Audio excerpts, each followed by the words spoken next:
Guess who's the dumbest, because we were muted that whole time. Hey everybody, I am Steve Thomas at Choice Minis on your social media of choice. Of course, Adam and I have been talking like morons. Thanks, V, for reminding us that all of the buttons that I use to do all this automatically don't work while the intro video plays. So that's always fun. I don't even feel like doing the intro again. Adam, you had a long weekend, buddy. I had a long weekend. How's your day going? Good. I reinstalled Star Trek Online on my Xbox and was just kind of playing that all day.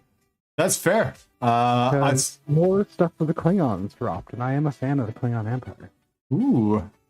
Did you bring honor to your clan and house? Yes, I was uncovering a plot against the Empire by the Chancellor. Oh boy. All right. Well, I spent all weekend painting some boys. Not probably done, but we can preview what went on there. These will go up on Insta or on IG at some point in the nearest future if they ever come into focus. That'd be cool. But that is not tonight's project. Even though I gotta say, I love this flying squig. This flying squig is maybe the bat squig is probably my favorite thing in that entire set. So there you go. There's a little preview of bat squig. Tonight we're going to do some finishing touches on this diorama. Obviously, our little dude here isn't actually glued on, and even though I glued on his head and am immediately regretting that decision, you know, we're good. You can see up on the screen, I've got over here. Let's get that in focus. Over there. That way. there's a little bit of meteor iron up there. We're going to be applying that little like texture onto the sword from our Archangel, from our Justiciar. So as we decided earlier, there is going to be some sort of relic item on our Justiciar. So he's going to get the Relic Sword. And so even though we've got a little bit of, you guys can see it that way, we've got a little bit of metallic color on there, we're going to do some crazier metallics. Easier metallics, yeah. So we're going to do some work on those metallics. We're going to work a little bit on the metallics on the rest of the model as well. So just across, we've got some stuff on the helmet there that we need to finish up. And then we're going to just sort of get him positioned a little bit better into the environment that he's in. So you can see that we've got some weird lighting issues that are going on where light sources don't exactly match up on the back. And then we're going to do a little bit of environmental effects. So just a little bit of cleanup on the model. I'm also going to dull down some of the shine on the shiniest boy over here, who is still covered in oil paint that is so shiny. But yeah, that's where we're at tonight. Just a couple of things to finish cleaning up on the model. I wanted to get started by talking about how I want to do the meteorite iron. So right now on the sword, we have a combination of gunmetal gray. So this is Vallejo model color, gunmetal gray, if it ever comes into focus, which it probably will in just a second or just after I stop. There we go. So that is what we were using for a base color. It's very, very thinly applied over top of some gloss black. So it is as dark as I can get that to show up. Then we are going to use some other colors. A lot of other colors. We'll talk about them as they come up. And some other means of making metal look way more interesting. So I'm excited to get into it. Adam, are you excited to get into it? I am a fan of the metallic metals. That's mostly because I've tried non-metallic metals and I didn't like my finished product, so I've actually never tried it again. That's fair.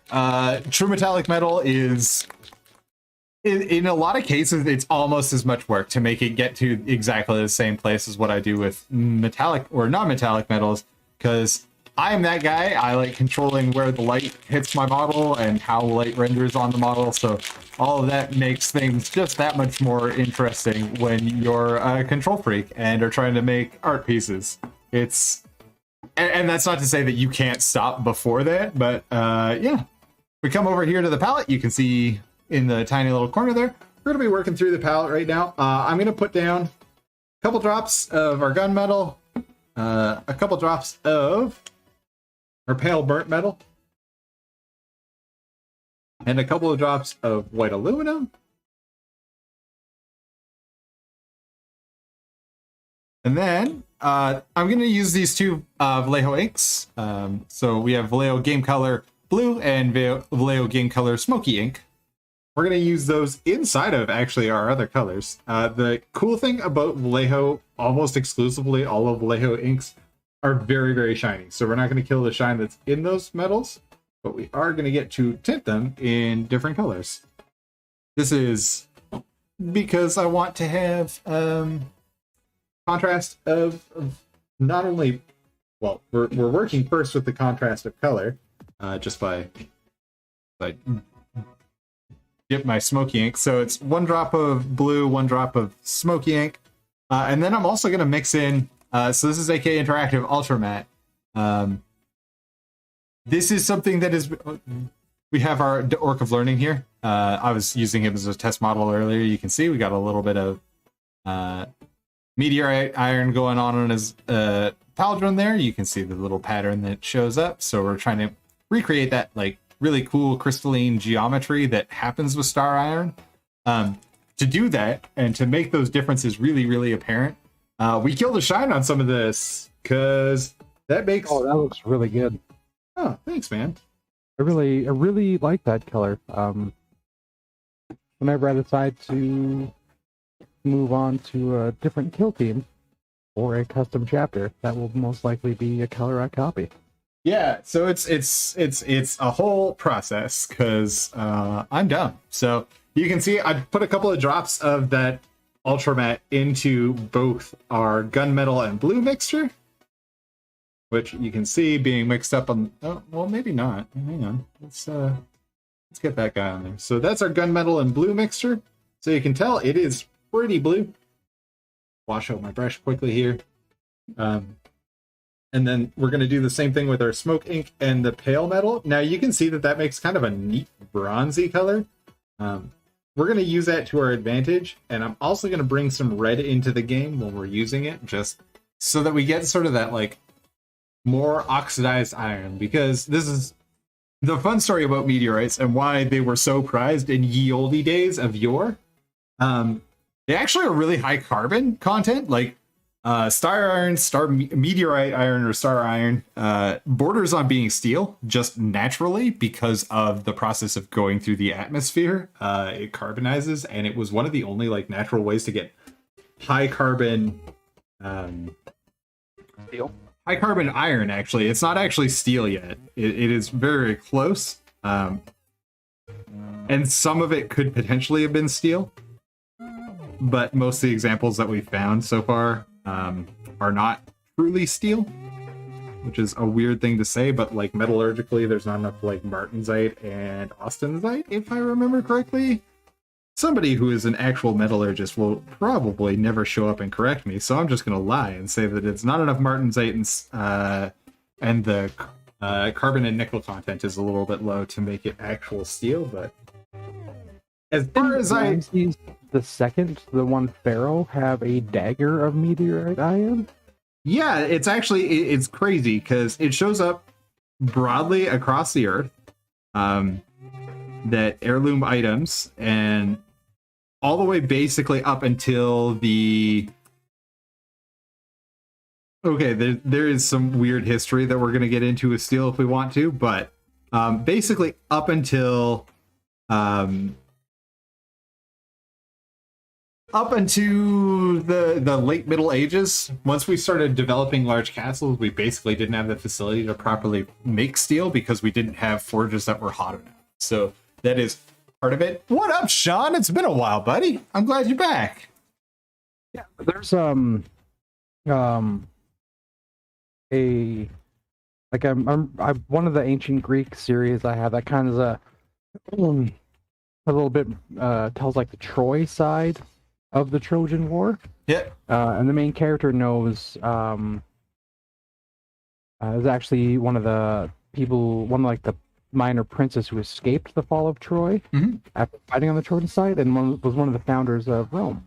That's Neat. like actual history, and it's worked into the book. But he took with him the greatest smith in Greece at the time. Yeah. Or like in that area, I guess, in the Mediterranean, the Aegean Sea.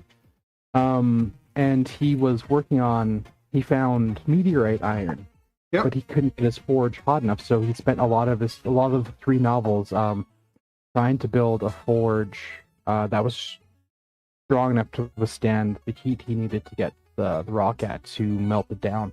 Yeah. And he eventually does, and that's kind of one of the secret things that helped Rome conquer so much so fast, is that they were one of the few places in that area that produced like early steel. Yeah. Steel becomes more widespread once we get into the industrial era. It is producible in small quantities, and when I say steel, I mean like industrial steel. Like we're talking beyond wrought iron, where we start getting into mild steel. Tool steel was still a while away because we had to figure out what quenching was, which wasn't something that comes honestly very naturally. I'm going to take this bit of steel that I made and dunk it as rapidly as possible in room temperature water, or whatever or water, oil. There's a bunch of different ways you can quench iron or steel and get it into tool steel. But so yeah, you can start to see so just in comparison, so you can see there's a little line along the edge there that I'm sort of leaving that is still very, very shiny, and it should be showing up on camera even now. You get the difference in shine between the much duller gunmetal mixed with that blue that's got the ultra matte varnish in it versus our much shinier that was just regular old gunmetal on there. So next step on this is we're going to take some of our... Okay, I should talk a little bit about technique on with these metal colors, Vallejo metal color flows incredibly well. It is an airbrush paint primarily, I would say. Not exclusively, of course, but primarily I'd say it's an airbrush paint. And for that reason, it has a very low surface tension. It loves to flow, and that's great when you are controlling it really well. If you are not doing such a good job of controlling it, here, I'll show you really quick on the Orc of Learning. So that same point I'm keeping on my brush, if I just hold it in a spot, even being pretty careful, you'll see how much flows off the brush and onto our orc. I'm not moving the brush. I'm not really changing. It just flows off the brush. I'm moving a little bit on that one, but it flows really, really easily onto the brush. So it's one of those things that, of all of my criticisms of Vallejo monocolor, which are very, very few, it flows so well that it is something you have to plan for, right? It is definitely something that requires concentration when you're doing it. Now, the other thing that I'm doing with this sword and with this color is I'm just making little lines, and they're not going to go all the way across every time. We're going to break them up a little bit. We're going to make little scratchy grain, essentially. As you can tell in our little meteorite example, there's basically 3 flowing directions, and that has to do with the crystal growth and how crystals grow in steel and all the rest of it, especially in this circumstance. So I'm going to go right now and put one direction of our grain in with our first color here. So that's basically where we're at on this one. Place I realized has like throughout history has predominantly more meteorite strikes than the rest of the planet is Russia. Well, that's because Russia's really, really big. Yes, it's true. I mean, Canada's big. Russia's bigger. Yeah, definitely. But I was like just kind of reading up on like older history and stuff, and I was kind of going on a bit of a thing about meteorite iron and such. There's actually quite a few examples of swords made of meteorite iron or meteorite steel in Russia, like a lot of Cossack sabers. Yeah, it's one of those like weird things. It shows up all over the place because we're pretty certain that steel was originally like manufactured steel, and I'm not talking about star iron, which is what some cultures called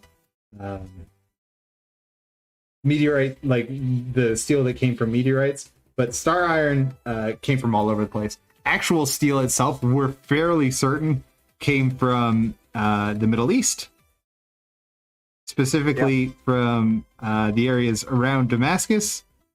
There is a very particular there is a steel known as Damascus Steel. It is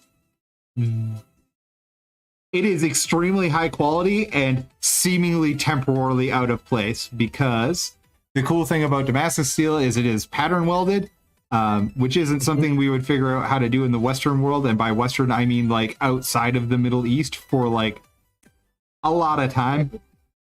Like another 1,000 years, basically. Oh, yeah. Like 1,000 years go by, and then we're finally like, oh my goodness, we can take different types of steel and weld them together in ovens. Really, really hot ovens. But watching them make Damascus steel blades is awesome. They just take, it's like 2 different steel rods. They just heat them up, and they're like, hey, let's make this into a braid. And then they hammer it a whole bunch. Yeah, the other big part of it is that you need an oxygen-free environment, and you need, it's a really difficult process. Like a process that is so difficult that like making high quality reproducible steel was a huge deal to the human race. Industrialized steel manufacturing was one of the things that launched us basically out of the Iron Age finally. I know that sounds dumb, but that is really what the Industrial Revolution was kicked off by, was the ability for us all to get out of having to rely on really low quantities of steel. So once we finally got to industrial quantities of steel, that manufactured basically the rest of modern history. I mean, we get railways and stuff, we get factories and stuff. All that stuff comes out because we got because we actually got steel. We figured it out how to produce it in industrial quantities, but and that helps, make steam engines because iron just can't handle that. Oh yeah, no, there's no way that you can make an actual like pressurized steam vessel out of iron without it just exploding. You can make like wheels and tires and stuff, but they run out real quick. All the rest of that stuff, like factory manufacturing, all the rest of that, even things that you'd think would be easy, like well-calibrated tools, like scientific tools and machining tools, all of that stuff becomes possible because we figure out how to industrially manufacture steel at quantity. So weird history detour, but that's kind of where I'm at tonight. We can history detours. Warhammer. In Old Hammer, the dwarves had like there was very unique dwarf rune item weapons and armor that were made of what was called star metal. There you go. For what it says in like the Old Hammer lore, or at least when I read it, it probably changed in later editions after I didn't read that part anymore. It was actually formed from the heart of a dying star. Neat. It was the meteorite was like the heart of a star that crashed onto the planet, and the dwarves were like, yes, it's all metal. And then they made weapons and armor out of it, which then, were lost over the ages through countless wars and whatnot, and the decline of the dwarf civilization, because it's never a fantasy realm if the dwarves aren't in immediate decline or have already declined. That seems to be a very prevalent fantasy trope when it comes to... Hey, come on! In Tolkien's world, they were just a mistake from the get-go. So, yeah, he retconned them right at the beginning. But anyway, the only actual dwarf weapon I know of that's star metal is actually Gotrek's axe. Godslayer is a star metal rune axe. Neat. Yeah, I don't know that much about the old Hammer lore. I know that now not the Keherdon overlords, the other ones, the naked baby dwarves.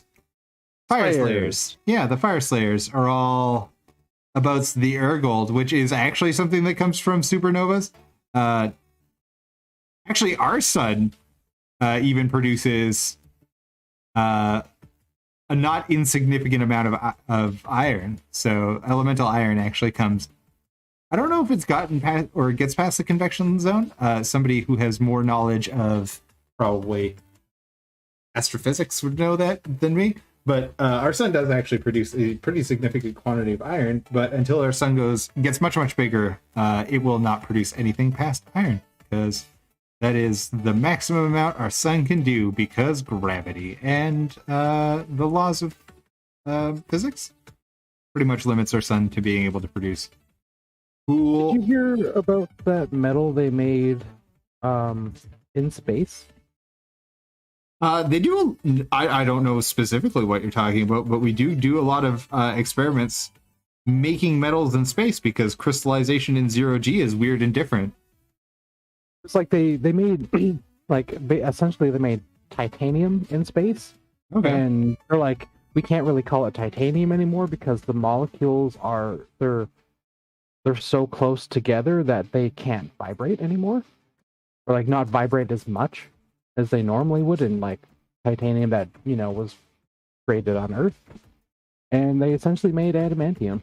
They're like, yeah, it doesn't like it takes too much effort to melt down again after it's hardened to actually make it worth melting it down again. I had not heard that. That's neato. Yeah. I learned about that when I had some Ardbeg Galileo, which was scotch made from barley that was malted on the ISS, because space beer or space scotch. I was going to say space scotch. I think I was one of the only people that paid the $140 or whatever it is for my oh boy, now I'm going to forget what it was actually called. There was a local brewing company in Edmonton that had sent or had grown their yeast, had their yeast grown on ISS. That's what it was. They had their yeast grown on the ISS, and therefore it was space beer. well, they reproduce the wheat or the yeast, obviously, more on Earth so that they could make larger batches of it. But a portion of their yeast had been derived from yeast that had grown on the ISS. So cool. I like space and space related stuff. I Especially also when we enjoy involve- space. When we do stuff we normally would do on Earth, but in space. Like Yeah. make beer. Well, I have a hope at some point in time that I will get to leave this planet, whether it is in my crappy physical human body or in a kick-ass robot body. I don't know which will happen, but I would like one of those things to happen. So again, I'm just carefully, because now I'm using just the white aluminum, going over, making some dots and stuff. We've gone through with the I put a really thin coat of blue. Sorry, of our blue ink. So it's just, again, game color, blue ink. And yes, we are super nerds. Thank you, Sean. I appreciate that you're enjoying how the model looks. We're just about done with this guy. So we're gonna get the sword done tonight. And then we're going to move on and finish off a couple of the last little bits on the model, and then we're all done. I know you haven't been around. I missed you last week, bud, but I'm glad you're back. So, yeah, now that we're sorted to this point, now you can see that still a lot of the blotches and stuff are still fairly large. So, to combat that, we're just going to keep going back and forth. If we take a look at our little example over yonder, there. If it's over there, secret behind the scene story right now. Everything is absolutely backwards for me, so I am pointing, I think, probably to the left on screen. It is definitely to my left, which is right in front of me on the computer. It is just on stream. You're pointing to the right. Oh, okay. Well, in that case, then I am pointing to the left. It shows up on my screen that I am pointing to the right, and then it flips it again, keeps it the same. Listen, it's confusing. I don't like it.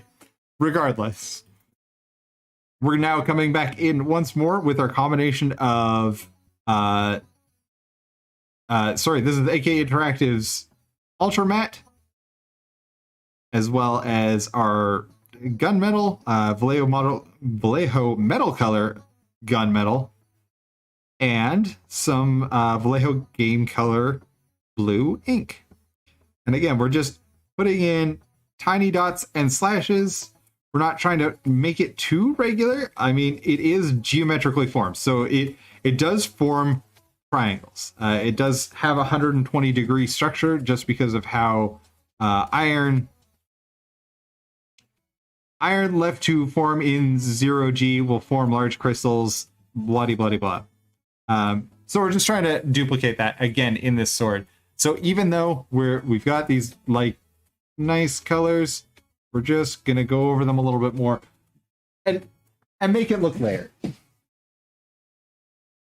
I need to take a break for a second. I gotta put a donut on my dog. Apollo got fixed on Friday. And he is unsupervised right now and trying desperately to lick his own grunt. So give me like 2 seconds. Adam, entertain them while I chase my dog around. Okay, I guess I will entertain you guys with entertainment. Sean, what are you working on? What are you working on? You some guy.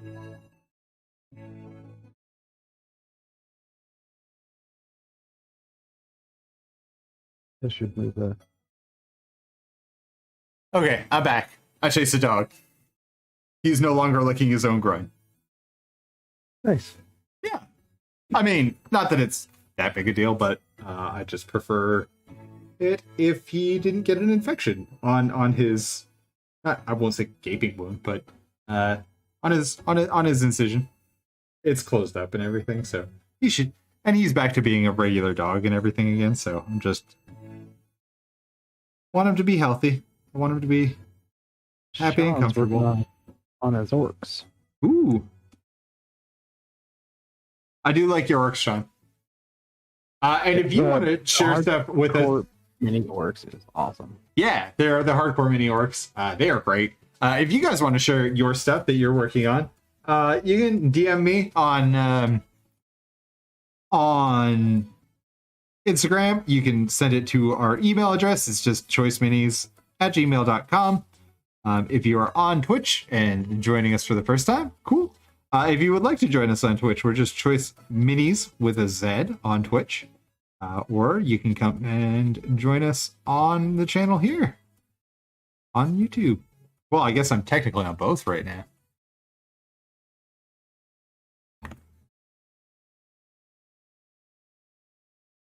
Geez, Sean, we hadn't really announced that we were doing that publicly, man. You get private information here sometimes, bud. If you guys would also like to get some private information, see what Adam and I are planning on working on next and stuff, you guys can always join up with us. We got a Discord out there. Look for the Choice Minis Discord. It's not terribly difficult to find. We don't post a whole lot in there. We're a little bit more active in our D&D one, but if we get some other people in there, I promise I will do a better job of occasionally posting in there. And by occasionally posting in there, I mean I will make sure that there are updates about the projects that both Adam and I are working on. Because yeah, I'd love to see what you guys are working on. Pulling a little one out of the woodwork right now, an old one. Oh yeah, I'm looking at the Thunderlords. Ooh, files, picking out the ones I want. I mean, I might just do the basic ones and then just convert from there. Because let me open up one of those guys. I do have that file around still. If you are having issues, we can. Oh, I just logged into my CD Trader account. Oh, nice. And I can download because the link expired, but then I can just go onto my account and download. But I also do need to check their stuff out again because they've released like 3 or 4 more Thunderlords kits. Like there's a Command Squad now and like upgrade kits. Nice. I think like all their vehicles come in like 2 scales too, so you can not all their vehicles, but there's certain vehicles you can scale up to be more Thunder Warrior size. They also have what's it called? Like Techno Barbarian. They're called Cyber Berserkers. Sweet. Cyber Berserkers. They look awesome. The Cyber Berserker Chieftain is amazing. They're very like you said Techno Barbarian, and I immediately blacked out and started remembering Techno Barbarian or Techno Viking. So sorry. Oh yeah, I love Techno Viking. But yeah, they're Zerkers or Cyber Zerkers or Cyber Berserkers. Your choice of whatever you want to call them. But they are really cool. They have like a very like barbarian tribes of Europe during like the Roman advance into Europe, so like the Goths and the Visigoths kind of look to them. And like, the Pentagoths, my favorite Goths that everybody forgets. I do forget about that. That's fair. Everybody does. Yeah, so there's an upgrade kit for the Tempest Lords on there, and also the Black Knights, which is they're like pseudo Black Templar-ish guys, but not really. They're just kind of like Teutonic Knight looking dudes. Yeah, essentially, yeah. Neat. Oh, they even have ooh, there's a Tempest Lord champion now. Sweet.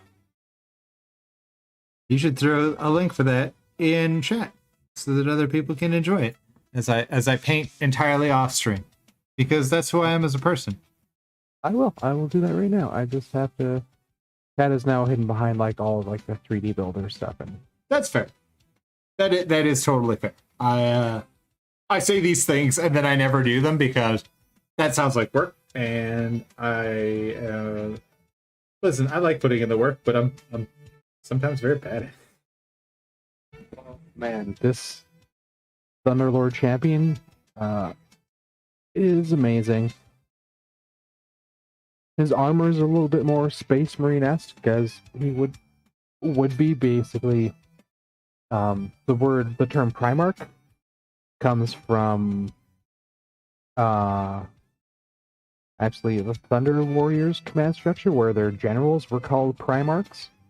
Because essentially, whereas like the Custodes are super fancy bodyguards and assassins, and the Astartes are like warrior monks, essentially. The Thunder Warriors were all individually like warlords unto themselves. So you needed something above warlords to command an entire legion of warlords. So that's where Primarch came from. His head is amazing. It has a really cool, like, demon-y death mask looking thing on it. It's actually a model based off some Thunder Warrior art. Loosely. Like, the face is kind of... The face and the pose are kind of based off that, but everything else is... I don't really like the cloak, though. Cloak's a little weird. Yeah, I would agree or disagree with you, but unfortunately I am trapped in the painting of things. And by trapped, I mean enjoying the heck out of painting some Sire Iron on this dude. Yeah, I mean, you've seen the files and stuff and the renders and whatnot of these guys, and they're... Oh yeah, I was going to print some for you at one point in return for some pizza, and I still have never printed them for you because I'm a bad friend. I think you wanted me to pick them out, and at some point I did decide I just wanted like kind of the base 10 that are all in the pose packs. Fair enough. I will print those in the near future. I also did like forget to like relay that to you as well. So like I thought about it, like I was like, yeah, I'll just do that. It'll be a lot easier. And then if I want like, you know, different individual bits, I could ask later on. And then I forgot. That's fair. There's Tempest Lord Heavy Infantry now, and they are sweet canned corn. Do we need to give you some time alone with them? No, they're just really cool, and I really like the leader's weapon. Oh, cool! And the last photo is actually a sizing scale. Neat. Compared to Primaris, the Tempest Lords are... In canon, the Thunder Warriors are larger than the Space Marines. Yeah, they are roughly... They're a little bit shorter than Custodes, but they're a lot broader. Yes. I'm sorry, I've been looking up a lot of stuff about what naked Space Marines look like. No, it's not for that activity. Every one of you just thought that gross. It's lewd, and I don't appreciate it. But I've been looking up a lot about what Space Marines look like outside of armor, because I have a project. Well, we can talk a little bit about what I'm planning, I guess, for that one. Because that's gonna be next Tuesdays, is it not? That is going to be next Tuesday. We're going to be getting into. So as we finish up with our, I am convinced we'll finish our friend here tonight. We will be moving along to the next phase of Project Neverfallen, which is actually going to be getting into our Chapter 3. We will be returning to Chapter 2. I'm waiting. I keep telling you guys I'm waiting on equipment. I should be serious. I'm waiting on cash. Like, I need enough money around to adopt the project that I want to do for number 2. It requires me buying some equipment and pouring some resin and all the rest of it. So to do that I'm going to wait a little bit until I've got the cash hanging out for it. So if you guys want to contribute, you can, there's a link in the description if you want me to get into making the second chapter. I'm not even going to tell you guys what the plan is, but I need some equipment to make that second chapter happen, and it's rather expensive equipment, so it's going to hang out until some of the other projects get done. It'll probably be, if not the last one of the last chapters that we actually get to, is going to be, what is it, 2 and 17 that are missing? Yeah, I want to say 18, but I know it's not 18. I don't honestly remember what the other missing chapter is. I know it's 2 and something. And it's not 20. It's not 19. Nope. Now I'm doubting myself because it could be 19. I don't. Sean, I can't send you pictures because they're like 3D object files. But if you go to the link, you can see which ones I'm talking about. Yeah. Head to the link in the description. Yeah. Sean, what was that bits company we were talking about today that I said I saw the preview for their new sword coming out? Because my one big issue with the Tempest Lords is none of them have swords, and there's my one favorite piece of Thunder Warrior art. The dude is just holding like a massive broadsword. And all the ones I found, they just don't look like they'd be chunky enough. So now that we've kind of got, I'm not 100% on this side of the sword, but we're getting pretty close to how we want to deal with this side of the sword. I'm going to start to add some dimensionality to it. This is, again, we're playing with the contrast of super shiny flat metals, or super shiny and super matte metals, to sort of help us along here. The other thing that we're going to do is up here on the palette, you guys can see the aftermath of my weekend of painting and finishing up some armor on some dwarves and stuff. I'm going to take some thin down. This is just Vallejo model color, or sorry, not Vallejo model color. Wow. This is scale 75 00 black. So this is their black. I've got a lot of metal flake on my brush, and I don't care about that so much right now. That's not a huge deal to me. But I'm going to start very thinly glazing in just underneath of the break, or underneath of where he would have fullers on his sword. I'm just coming in right up to that midline, so you guys can see where there is sort of the middle of the sword there. On the bottom side, so the side facing down towards his actual body, I'm just bringing black onto that side of the blade to give us some better contrast, because this is a pretty dark material in general, but I want to reinforce where that shadow goes. Again, this is the I like controlling where lights and shadows are a part of me. Now, the last part that we're going to do probably on this blade is we will put some bounce reflection up into the blade as well. So where light would be bouncing off of the green armor up into the sword, we're also going to grab some of that and make sure that that light is translating onto the model.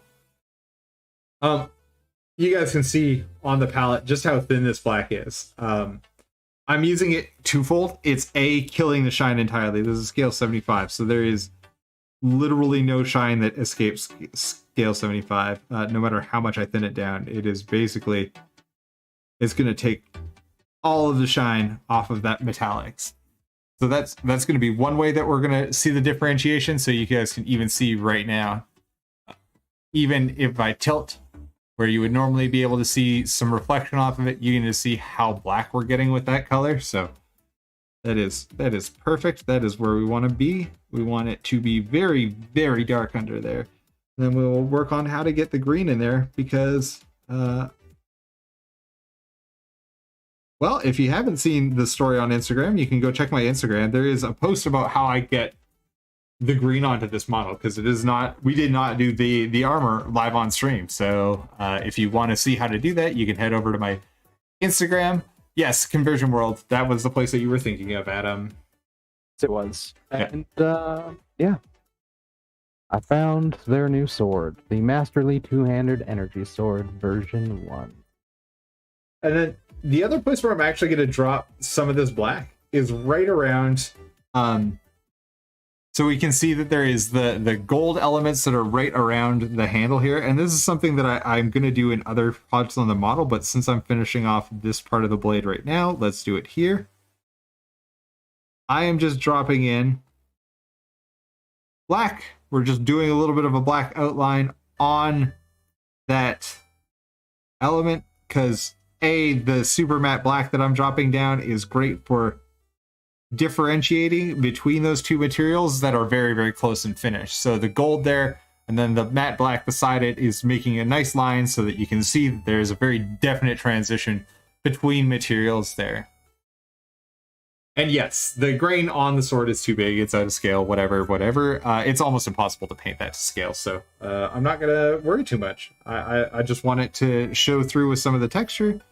And that's where we're gonna basically leave it as I continue to come around and futz with it, because I'm like, I want to break up some of this texture. And this is why it takes forever for me to paint show quality or you know, I don't think it's ever a mistake to spend time on a model if you're enjoying what you're doing, but obviously this is why it takes me, 21 hours, I guess, to get this model to where we're at, plus whatever I've spent offline. But, so we got one side of the blade done. This is the side of the blade where we're going to get to have more fun as far as reflected colors go.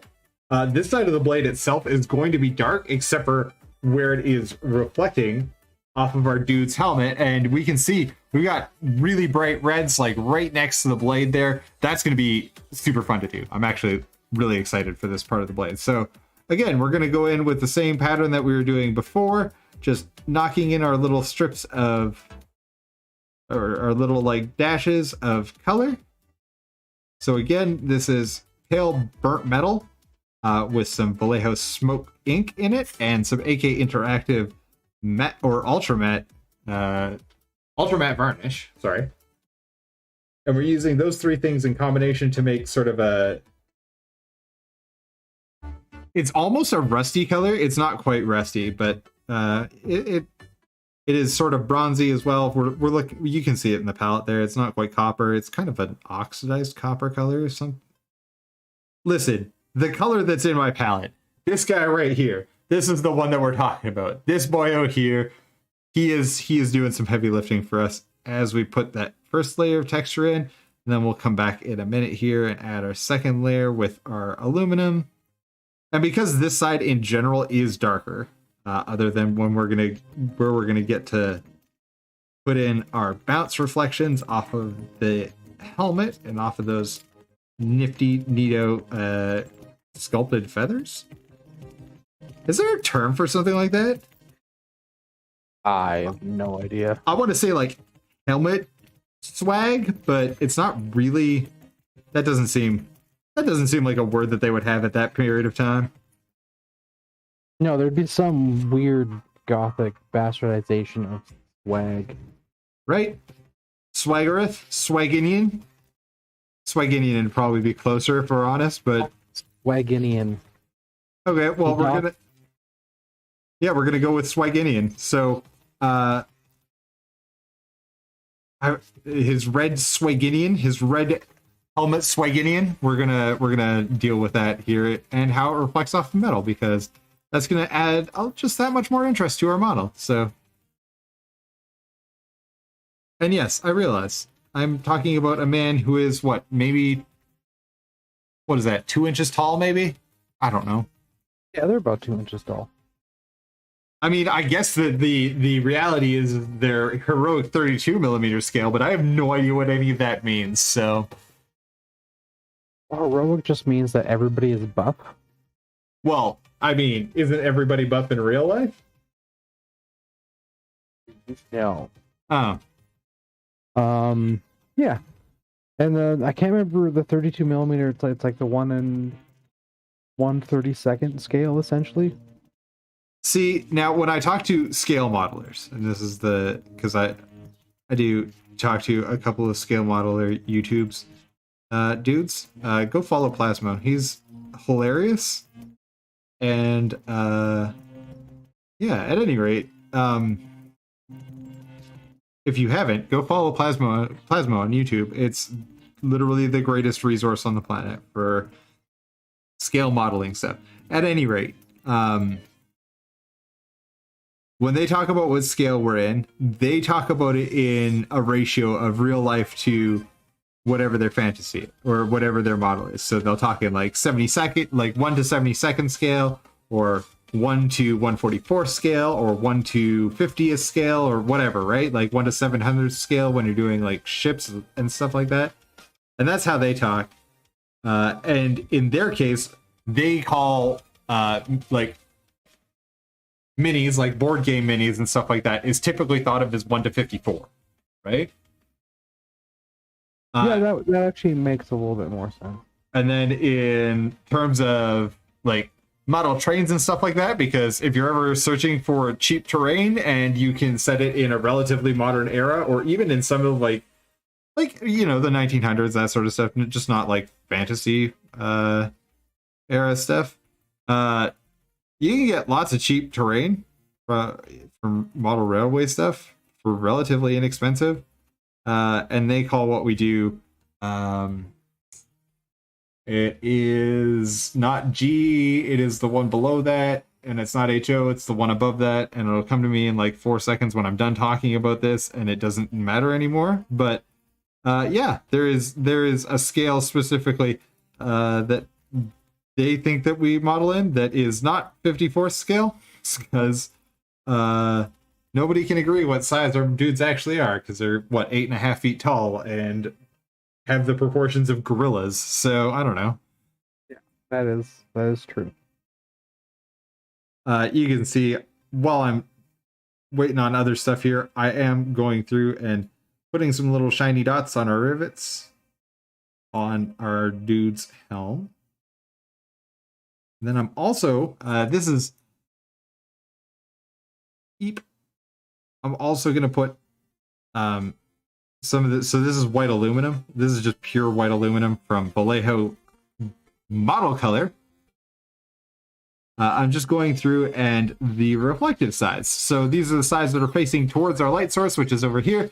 Anything that's visible to that light source, we're gonna really, really brighten up. So we're gonna use Vallejo Model Color White, or Metal Color White aluminum, is like, it is the brightest metal I have ever seen. Like, it is brighter. It's brighter than Stormhost Silver. It's brighter than the mythic Mithril Silver of ye oldie days of Warhammer. It is the brightest of. It is essentially the brightest metallic I have had the pleasure of using. So, short of multichrome, but I'm not going to put multichrome probably on this model. That is a process that I don't feel like engaging with this model. If you guys ever want to see somebody use multichrome and be disappointed by how awful the process of using that stuff is, Adam Savage on the Tested YouTube has tried it on several occasions, and it is always disappointing, and that dude made models for Star Wars, so probably better at this than I am, just saying. Aside from being, you know, a Mythbuster and all the rest of it, he also made a lot of the models for Episode 2. So, neat thing that... Yeah, that's one of the... He worked for ILM, and... He also did the spacesuits for The Martian. Yeah, well, there's a bunch of other movie projects that he's worked on. He didn't actually make the spacesuits for The Martian. He... has one of the spacesuits from The Martian that he bought at auction. Okay. Yeah, there was the studio loaned it out to them for that tested. There's a pretty famous tested video, but I think he's trying actually to, or not trying. He works on The Expanse too.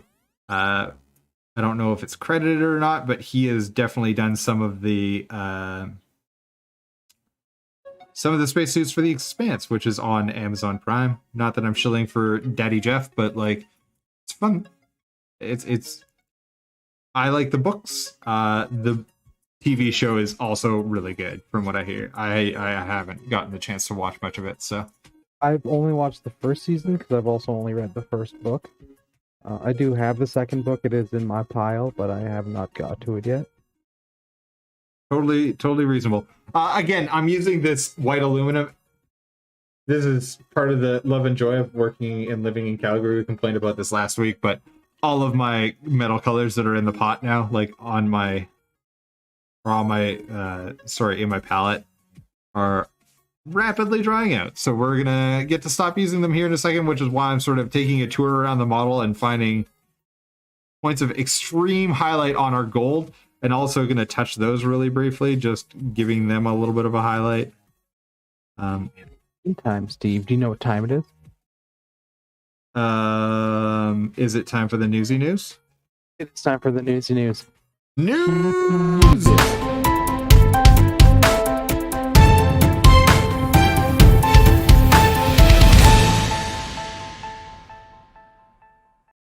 I told you there was music on there, like literally the entire time. Yeah. Let's see. What is up first, buddy? I'm just gonna wait for the news thing to finish loading up. I believe the first one is gonna be. Oh, let's change it. There we go. Oh yes. Sorry, it loaded the wrong one first. There we go. Starfield. Yes, Starfield. While not doesn't make me like super hopeful having played Fallout 76. That's your fault, man. Yeah, I mean, I didn't pay for it. I just waited till it was on Game Pass and downloaded it free and tried it, and it just kind of sucked. This is also they added NPCs and stuff. It's just not very fun. That's fair. But Starfield is Bethesda's next big project, and it's also kind of a new step for them because it's not a Fallout and not not an Elder Scrolls. So they're kind of taking a step into a new direction, hopefully creating a game that we all know they can, a really good game we all know they can create, because they've given us some real gems over the years. Yeah, totally fair. And it also sounds like they're like, yeah, like, you know, we're talking about it, but like this game is easily a decade away. Oh, yeah. The article that you said, Todd Howard, so I'll give you the quote from Todd Howard. Starfield is a game that we have spent years thinking about and working on, Todd Howard said at Bethesda in 2018. 2 years later, we're still no closer to learning what Starfield is about, so we expect to see a launch in 2021. I think you're probably closer to right than this article is. There is apparently a playable build now. So part of the delay with Elder Scrolls 6 / Starfield, they're building a new engine. Like Bethesda's building an entirely new game engine at the same time. And they needed to wait until they actually knew what hardware was coming out for Series X and PS5. So yeah, that's part of the delay. That is totally fair. Like I mean, I will not be pre-ordering this game. I will probably not get it anywhere around launch. Cyberpunk has kind of soured me to that a little bit. Maybe I will. I don't know. We'll see when it comes out. I want to actually, like, I don't know of any other trailers aside from like the. Yeah, there's just the E3 2018 one, and literally all that trailer was just a title announcement. Yeah. I will believe it. This photo here, imagine it slowly drifting away from you, and then the words Starfield coming up. And that's basically the trailer. I have just given you a recap of the trailer. Yeah. Yeah. It sounds cool. I do really like space. I find there isn't any. There are some good like space RPGs out there. I've played No Man's Sky. It's alright. It's a little slow. I've heard good things about Star Citizen. I haven't played it yet though. Yeah, but Starfield looks good. I'm excited. Yeah, I hope that it comes out sooner rather than later. That would be really super cool. But I think that Skyrim 6 is still first up between the two of them. Up next, we have Final Fusion by Gindie Games. So yeah, this is also a Kickstarter. Yeah, in that article, they also said while Starstream is playable, Elder Scrolls 6 is like nowhere near being playable, so it's going to be a while. Yeah, again, we knew that this was game engine develop or redevelopment time, and if anybody follows development blogs on this sort of stuff, we know that they have started hiring. So we know that Bethesda has been hiring artists and stuff, and by artists I mean concept artists for this game and for Elder Scrolls 6. That is as far as it sounds like they've gotten, which to me means we are still until we start hiring asset artists and stuff like that, we are a long way out. We are a long way out. So we are still in engine development time. Anyway, Gindie. Final Fusion. Yeah. This game looks really sweet. I My phone is being weird and not wanting to open the link all the way. But yeah, I took a look at like some of the like, you know, what they're gonna do for the minis and like kind of how the game is. I just love the selling on this is it's a fist fight in a space elevator. Yeah, I read that and I was like, okay, cool, I can dig that. Can you dig it? I can dig it, sucker. I can. It sounds pretty straightforward and pretty simple and like kind of a like it'll be, you know, kind of a quick fun game. I know we've played some games that are like, this is gonna be really quick, and we're like, this is not quick. Yeah, they're still saying 60 to 90 minutes for the press kit here. Sorry, I pulled up the press kit instead of the Kickstarter because they pulled off a whole lot of the detail off of the Kickstarter page, which is probably why you're saying there's not a lot of information on this on the Kickstarter. Yeah, all my information is gone. Yep, they pulled it all off the Kickstarter last night, so we are left with basically no information on the Kickstarter. This is just, I just went to their website, found it. So... sorry, not to their website, to the Gindie Games, which is the publisher's website. Yeah, we got a little bit more information there. So that is basically all that we've got. Now, there are a couple of minis with this game, and the minis do look cool.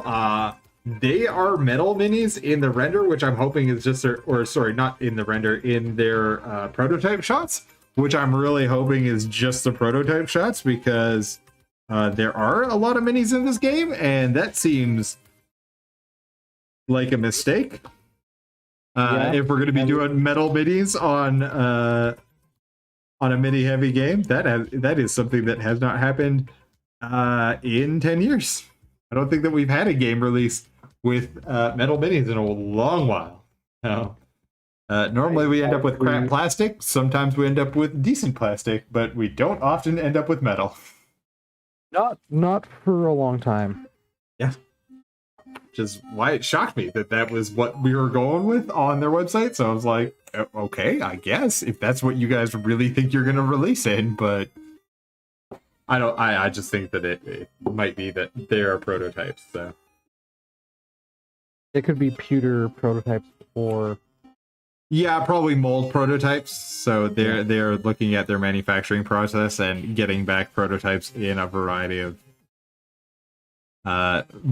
of materials. And one of the big ones that you do when you make masters for minis, like before you make molds, is that you make masters out of metal and then continue along with the process from there. So yeah, just my thoughts.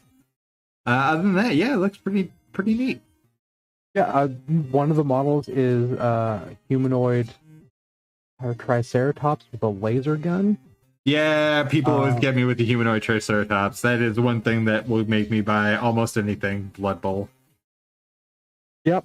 There's some of the other ones here. That looks like a fully armored centaur knight. Yeah. Yeah. Yeah, you guys can check it out. I'll put the links in the description after the video's done. Sorry I didn't get it done before. It's been one of those days at work. We're getting just the end of my busy season here. We got about another month before we're probably going to have a little bit more time to get back to making sure that I'm posting this stuff on day of. So look out for that in the description once this is posted onto the YouTube. Yeah. Also, this Kickstarter launches in 5 days. So, oh, yeah, it goes live on the 31st. Yeah, if you're interested, I'd say back it. I don't know if I will, but it looks fun. It looks like it could be a pretty fun game. They've also got a good track record of getting their Kickstarters funded. So and delivering in a reasonable amount of time, cool mini or not. Sorry, I'm going to call out cool mini on that one because Rising Sun was like a year to get that after the hype beast that they created, and it was a bad game. Was a bad game. Anyway. Fair enough. On to the next piece of news, which is actually a piece of movie news, which we have talked about movie news before, but not this movie news. Oh, this is awesome movie news. Super nerd himself, Henry Cavill, is in talks to do a Highlander reboot. Yeah, when I heard that rumor on, what was it, on Friday or something like that, I was ear to ear smiles. I love Highlander. I'm gonna, let's put it this way. I love Highlander. I love Highlander so much that I can forgive Highlander 2. But I'm in that same boat. Like, I love Highlander. The TV shows weren't bad. The cartoon was all right. 2 was a god awful monstrosity that should have been smothered at birth. Hey, if let's put it this way. We know that Henry Cavill can do sword fighting. We saw it in The Witcher. He's good at that sort of thing. He's great at action. We've seen that throughout basically his entire career now. I am really looking forward to a Highlander where the people in the Highlanders can actually sword fight. That is what I'm looking forward to. Is a Highlander where our Highlanders can actually use a sword. I'm super excited for that. He's the only one I know of that is in like the talks for it. Not really any like confirmation on anything yet, but like still, the fact that he's also one of the driving, like being like, hey, I want to do this movie, and then there's like the director of John Wick. Yeah, and I think that this is probably the most news that we'll get about it until they've got we got it more planned out for what it's worth. So I expect that we'll probably see this movie. It would shock me that they wouldn't greenlight this, just knowing what we've actually seen for movies.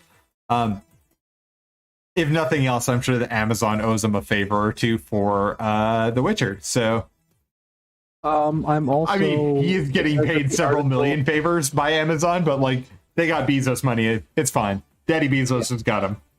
I'm also excited that in the article they have Queen, Princess of the Universe, which is the song that Queen wrote for the movie. For Highlander? Yeah, it's about Highlander. I did not know that. That is super nifty. They are immortal. They are the sons of kings. All right. Well, that makes suddenly way more sense, and I am apparently just super dumb. Did not get that. It's not surprising when you think that Queen also a few years before Highlander did the soundtrack for Flash Gordon. Yeah, and I knew Flash Gordon was a thing. I didn't know that. I should have known Freddie Mercury is that kind of guy, and all of Queen were those kind of dudes. So like, should have been able to guess, but just never crossed my mind, I guess. Yeah, I mean, I was blown away when I found out about the Flash Gordon one. I was just listening to it. I was like, this is all Queen. And I was like, who did this? Like, it's all Queen. I was like, this is an amazing rock opera. Right. Okay, and in our last story this week, soundtrack for an absolutely awful movie. That's also true. I'm so excited for this last piece of news, man. Yeah, I was like, I saw this. I was like, Steve and I have talked about how much we love giant monsters and kaiju and fighting each other. Kaiju and giant robots punching each other with military aid. This is the greatest game ever, and I've never played Monster Apocalypse before, so I honestly I can't say that with all certainty. But oh man, oh boy, I am excited for this. Yeah, and there's a lot of factions. Yeah, well, it is pulling from Monster Apocalypse, which is already an existing board game, and we're just expanding it now with a miniatures squad combat game. And it's actually one of the styles of squad combat that I really like, where it is main model and supporting cast. So that is a form of miniature combat game that I feel doesn't get enough play. Normally, we're playing asymmetrical but similar forces. I like when we have huge power imbalances where you have like one big baddie and a bunch of minions. That is my favorite form of squad combat game. So I'm stoked. Yeah, like one of the things they have that is a big part of this game is that they sell terrain for it. Yeah, I saw that too. And it is cool. Yeah. I don't know what the prices are on them though. I haven't seen prices because these guys do work with distributors, so I doubt that they will sell direct. So it's not going to be like Steamforge or Games Workshop or something like that, where you can get it directly from the publisher. They are definitely going to be working with their partners to distribute, so which is fine. Like, they're allowed to do that. That honestly is easier for most people than ordering online, but it does mean one that of the factions is literally Lords of Cthulhu, so you get essentially Cthulhu. Well, if I'm gonna fight kaiju, I mean, I may as well fight the terror who sleeps in the depths, right? But also some very, like War of the Worlds-esque Martians. Yeah. There is a lot of different factions. So I can only stick on the front page here, but there are lots of factions for you guys to check out. If you go to monsterapocalypse.com, you guys can see the full rundown, all of the factions, everybody who's inside. I gotta say, like, I love the cartoony look of it. I don't know who did the actual painting for their models. It feels Spanish to me. I'm not gonna say it's Angel because it's definitely not Angel, but it's one of the guys from Spain who did a lot of these, and I love it. It's cartoony. It's not quite anime, but it's definitely cartoony and bright. And I'm feeling cartoony and bright. I don't know if you saw that from my purple and magenta squig bat squig. But yep. I'm feeling it. I'm feeling very cartoony right now. I'm feeling it. Which is, oh man, I want to buy this game now. I just found a mini, a character mini, a monster mini on here called Sergeant Titanica. Yeah, it's there we go. We can actually show you guys the mini. Sweet. I didn't mess this up that bad. So yeah, you guys can see all of the structures. So there's lots of stuff for you to beat up with your guys. We have just the most quintessential like Power Rangers looking dudes. We've got obviously our military guys from the front, but you guys can see there's flying support, there's ground support. That was the Cthulhu, or Kuthgrash as it's called in this game, the Lords of Kuth. Yeah, dinosaurs. There is also definitely a Mecha Godzilla in here that I saw earlier. Oh, and King Kondo. Anyway, look at that. He is literally using a missile launcher as a missile launcher. I love this. I love this game. And there's our Cybercon, our Mecha Godzilla clone. Oh man. Oh, look at that monkey. Yeah, oh man. Anyway, this game look. I don't know how it plays. Probably like garbage, but I don't care. This is gonna be the only game that plays like crap that I'll paint like so many minis from now that this is a thing. Oh, Privateer Press.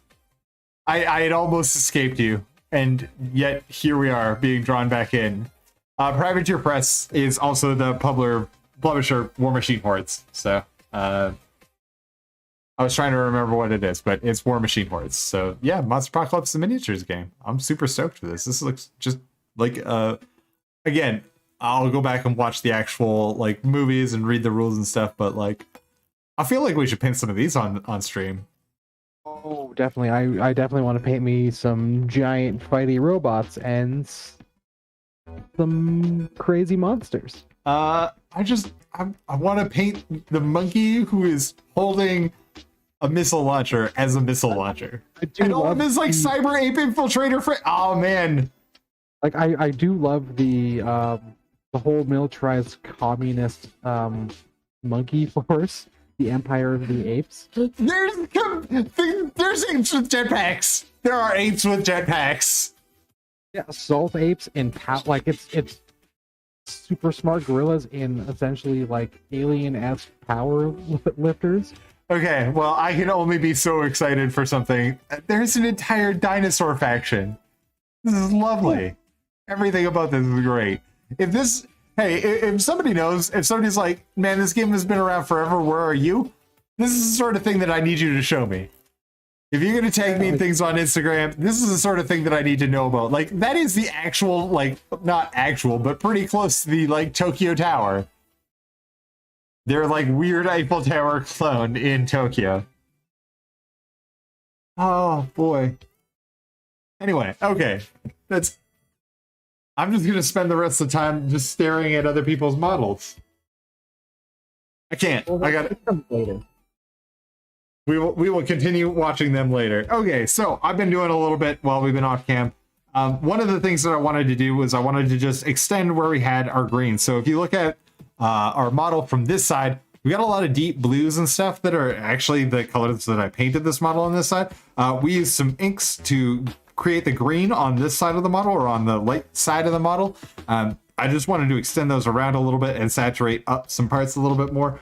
I am going to finish off doing some highlighting. I don't know if it's visible on stream. On this shoulder pad, unfortunately, at one point when I was moving the model or touching the model or assembling or disassembling parts of the model, I scrubbed off some paint, and it looks pretty crappy, pretty cruddy in real life right now. And at some point in time when I post photos of this on Insta of the finished model, it'll be immediately visible. So I'm going to do something about it rather than just ignoring it and hoping it goes away. We're going to do a little bit of work to sort of highlight it and like make it into a feature of the model instead of like hoping it goes away. So what I'm going to do is I've got some brown leather here on the pad, or on my palette here. I'm going to use brown leather in combination with some of our shadow color. I'm just going to mix those together, and we're going to push that into the upper parts of this little tear, because the paint unfortunately tore all the way down to the plastic. And as much as I tried to do the right thing and go back and smooth it all down and then start repainting, unfortunately, even now in the finished product, I can see it. So, yep, we just deal with it. And then I'm going to come in and mix a little bit of black into that color that we just created. And I'm just going to push that right up into the tops of these textured areas.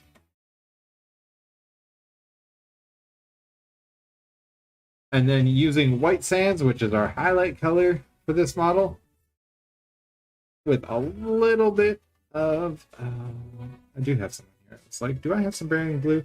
That's not actually bearing blue, but it is close enough.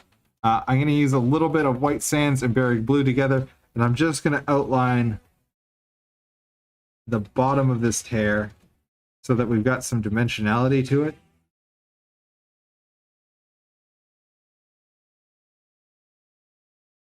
Is this The Legend of Zelda? Can you hear the music still, Adam? Or is it gone for you? I'll have to turn up the... That's fine. Don't worry about it. It is definitely Legend of Zelda adjacent, if it is not, in fact, The Legend of Zelda itself. So, I have a program on my computer called OpenEMU, which is Open Emulator. And I had a friend who would, for a while, her job was just like doing a thing called EverDrive. Mm-hmm. And I got Super EverDrive, which is basically every single Super Nintendo game on SD card. Neat. It's all North American, European, and Japanese only releases. And I was playing the heck out of Zelda. I even bought like a USB Super Nintendo controller for it, for my computer, so I can play Super Nintendo games on my computer. Is it the 3DO 3DO one? Let's see. No, it is the 8-bit do gamepad. Oh yeah, I have one of those. I love it. It's awesome.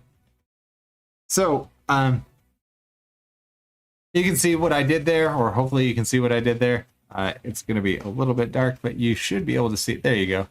So I just outlined the damage. I'm now going to come in. I've got a little bit of, this is Vallejo Model Wash. This is Rust. And I'm just going to put a little bit of that around into our area here. Sorry, I put over some. So after I highlighted the bottom, I just came over with a little bit of green, with our green ink that's heavily diluted. I put a little bit of that just underneath the very bottom of that cut.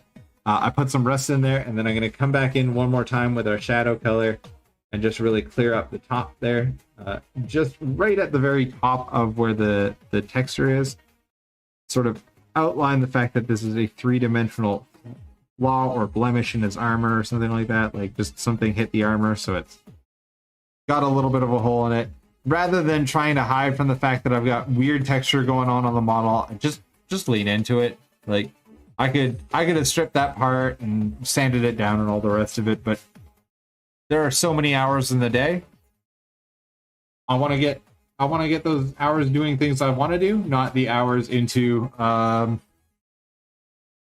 let's say the parts of the model that I hate are stripping and repainting. Like if there is one thing on in this entire lifetime that I hate the most, it is stripping and repainting models. So now, Man, what? I missed a very important email. What's that? My Spelltech Clan Invasion Wave 2 item shipped soon. Nice. Verify my address. Being a dummy, I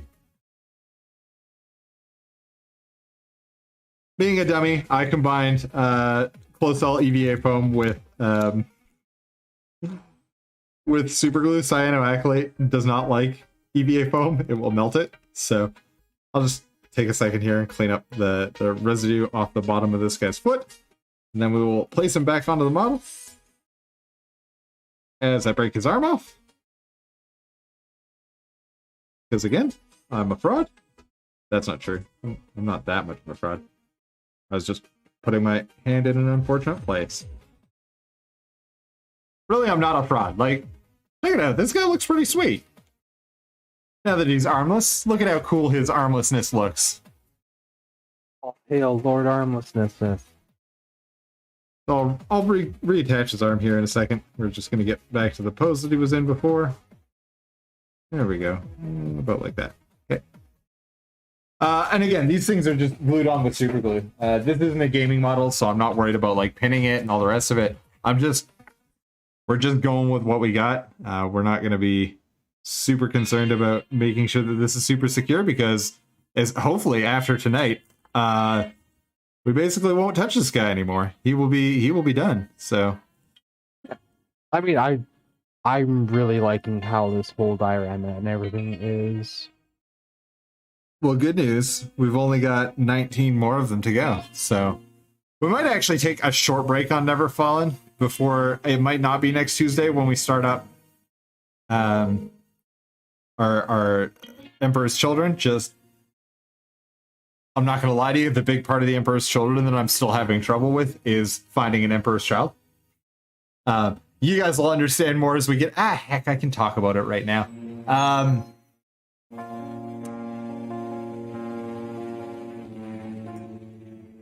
For the Emperor's Children, I'm planning on doing a training montage or a training scene where he is fighting against a holographic foe outside of power armor. So he's doing some sort of training, not in the power armor, but having the power armor nearby, like on an armor rack or something like that.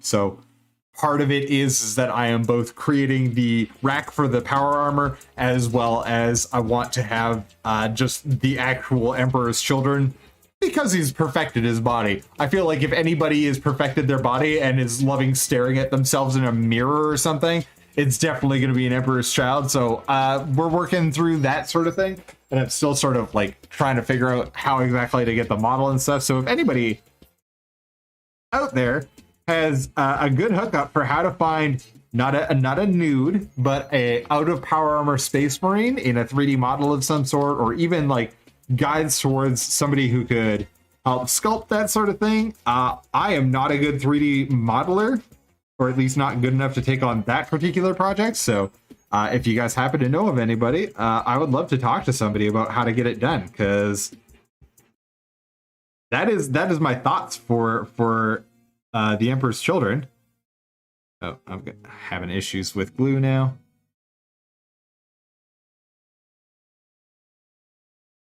Yeah, but that might be the delay on that. So we might spend a week working on something else. We might just do a really quick paint while we're on stream.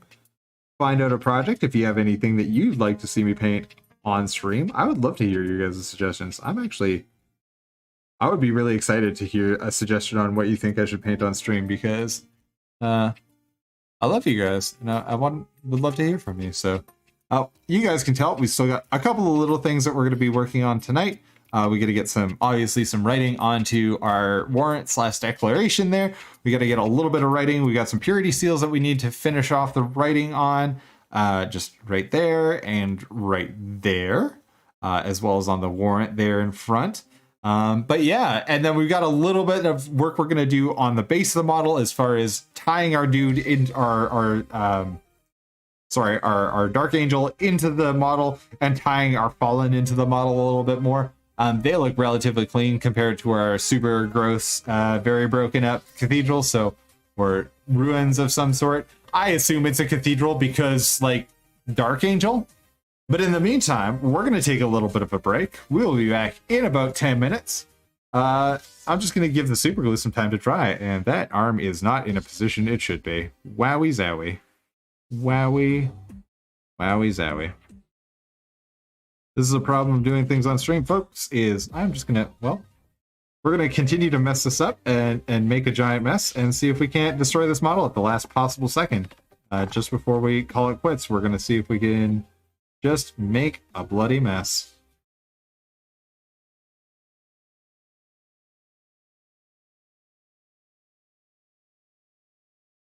All right. Well, that's disappointing. But we're going to call it good there. We will call it good there. Yep. Dang it. All right. Well, I might pull that arm off someday in the future, but now is not that day. This is not a competition model. This is just me wanting to stretch my legs a little bit on a cool model. So we'll be back in 9-ish minutes, let's call it.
Hey, welcome back, everybody. We are back. We're back. We did it. We made it all the way here. So, yeah, just gonna do a little bit more cleanup around the model and stuff. We're just gonna finish off essentially our Archangel. I'm almost sad to see the little guy go. I'm a little sad about the paint stuff that happened on his elbow or his shoulder there, and the little drop of super glue that ended up on the back of his helmet, but we'll live through it. We will live through it, won't we? Yes, we will. Yes, we will.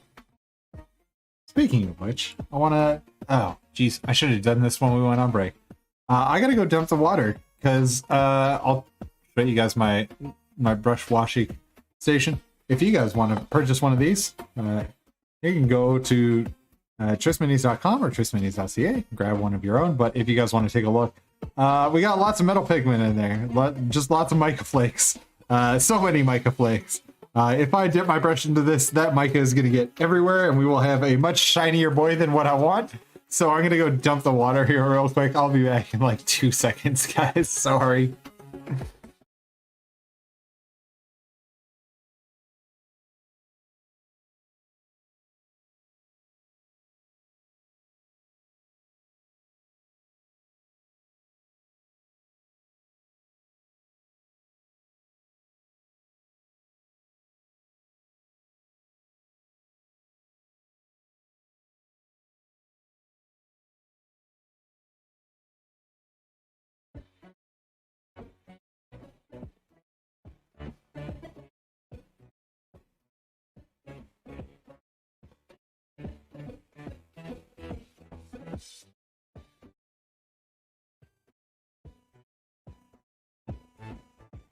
How are your arcs going, Sean?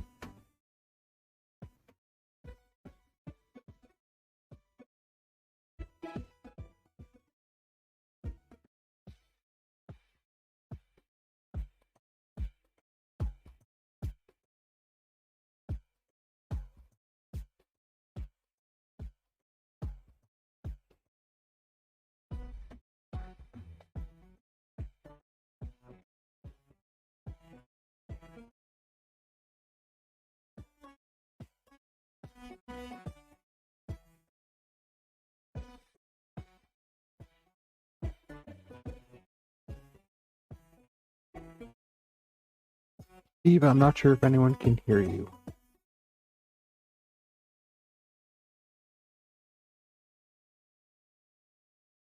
Which salamander? There we go. Boy, howdy. All of the muting of myself. This is how my days go, man. I was on mute. But just Happens. dropping some AK Interactive on our shiny boy here. Just trying to kill off some of the shine that we picked up on the olive, or sorry, on the olive paint, on the oil paint. Surprisingly, no olive oil in oil paints. Linseed oil. Linseed oil is what we use normally. But yeah, Sean, if you ever or anybody else on the channel wants to join our Discord, you can just post your models on there. I'm gonna make a promise to everybody that I'll post more models on the Discord. Just that way you guys can kind of keep up with what I'm painting as well, and we can join together as a community, you know? Fun to see what you guys are working on, not just what I'm working on. But, and then now that we've got that AK Interactive, you can see almost all of the shine on that shoulder pad, because it was very shiny before, and as we dulled that down, so now there's very little shine going on there. Give it a little bit more. The great thing about AK Interactive's Ultra Matte Varnish is it does automatically kill whatever shine you put it on. But if you do build it up a little bit too much, it does almost instantaneously get cloudy. Like it does have like not white, but like an opaque, clear look to it. Because if it builds up quick, and when it builds up, that's what it does. The other thing that we're going to use is, this is sort of a different, I don't think I've shown this material. This is just pigment powders. So these are MIG pigment powders. I have a whole collection of these, but I also have Vallejo makes them, Secret Weapon Miniatures makes them. I just happen to like these MIG ones, especially this concrete color for what we're doing here. Now, pigment powders are normally what we put into, it's actually what goes into paint. So in acrylic paints, it's pigment powder mixed with whatever the acrylic medium is. It's just basically plastic.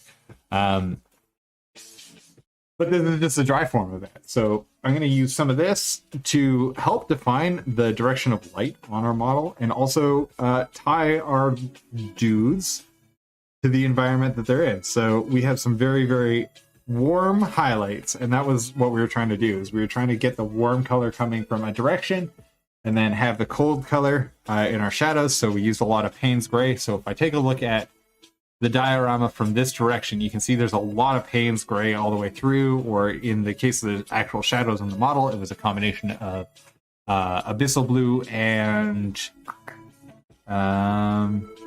what was my other universal shadow color on this one? It was abyssal blue and something else. Now I'm forgetting what it was. Graphene gray and abyssal blue.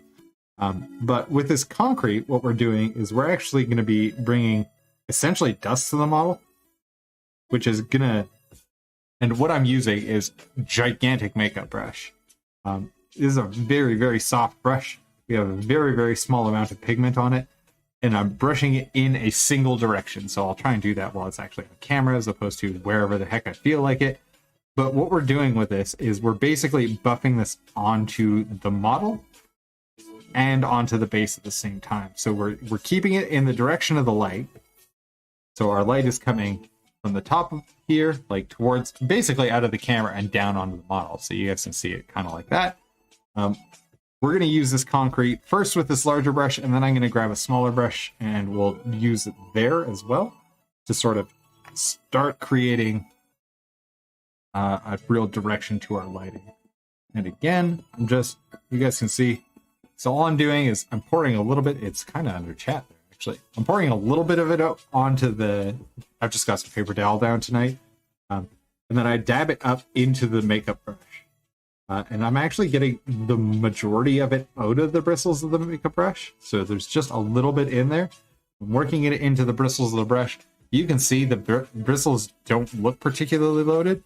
And if I touch it to the model, it in the direction of our highlights, that's just giving us a little bit more dusty texture. And because I'm doing it in the direction that we are keeping the light on the model, it's also going to help to tie the model into the base that it is on. So again, try and keep this on stream.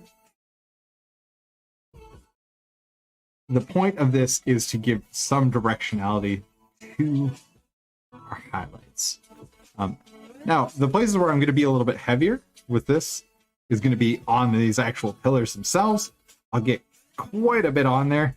I'm going to be pretty aggressive about this whole thing. And if I'm not feeling like there's enough on there, there's the next trick I will show you is how we get even more of it on these sorts of elements. There are all sorts of things like pigment fasteners and all the rest of it. I know that Vallejo in particular makes something called I think it's called pigment fastener. I could be wrong about that.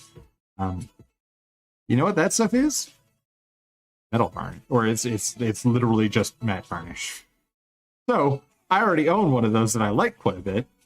It doesn't happen to be the Vallejo one, though I do use a lot of golden varnishes as well. I do like golden matte varnish and golden gloss varnish. They're both great products. I also use the Liquitex versions of those. Again, great products. But we're going to start off by just sort of buffing this concrete color from one direction. And we're just getting that out onto the model. And again, it's okay if it sort of hits spots that it's not entirely appropriate for it to hit. If it hits and drops down into some of the shadows on the model, not that big a deal. Not a huge deal. This stuff is sort of a subtle effect at this point in time. We're going to find a couple of ways of making it just a little bit more evident in a second, because I want to get this first sort of coat down, and then we'll go in we'll do a little bit more work with the pigment powder. Adam, have you ever used pigment powders? Most would be the Necron compound, I guess. Yeah, so Games Workshop makes they make dry paints, which sort of in this vein. They tend to be gelled pigments, so they tend to be in a very, very heavy body pigment. This stuff, Necron compound, like I have Dorn Gold and stuff that I still keep around because I actually like them for dry paints. There's Rise of Rust is another good example of this from Citadel/Games Workshop. They are close to what we're doing here. Not exactly the same, but pretty close. So you'll remember that over here on the palette, I have the AK Interactive matte medium that I'd thrown down before. In places where I want more of this concrete to show up, as in on the tops of this stuff, around the edges, up here, in sort of that crevice there. Any place else where I feel like I really want to see more of this? Cool. Now I'm going to take my... This is a relatively nice brush. This is not my best brush, but this is one of my nicer brushes. And again, into that medium. The cool thing with... I'm dipping into the medium. Into the pigments, and then I am just spreading this across the model. The cool thing about this is that it does dry back to a very, very dusty finish. Like, it doesn't ever... It's never going to smooth out like actual paint does. Like, you'll never see it make a nice even coat of paint or whatever. It will... In perpetuity, it tries to come back to this, like, very, very scratchy, powdery finish, so... Continue to apply this. So I'm just applying the AK Interactive matte medium into areas where I want this stuff to actually show up on the model. So on the dust and debris on that side. And then I'm just picking up a little bit of the pigment on my brush. And then I'm just going to go through and put some of it down. Now, there's other ways of putting it down onto the model. There are all sorts of process for this. I like using a relatively dry brush, just enough so that just enough moisture on the brush so that I can actually pick up some of the pigment, and then using the pigment that's actually, the moisture from that matte medium on the model to really do a lot of the work of gluing it down. But even the small amount of moisture that's on the brush is enough for it to sort of pick up. I'm trying to keep this stuff out of some of the larger shadows that I can see, so these larger rocks and stuff like that, the shadows around those aren't going to get it as much. And I'm also going to modulate this as we go across the base, so it's not going to get the same sort of coating all the way across. In this corner, in this upper half, I am going to be much heavier with this than what I'm going to be in other parts of the model. Again, I'm not being super careful about this either. This is just sort of... I'm being loosey-goosey. This is one of those things. Nature's random. I'm trying to replicate nature, so I'm going to be somewhat random with it as well. As random as a human being can be, I guess. We're not particularly good at random actions. They may seem random, but we're pretty careful. Okay. Continuing to get this across the model.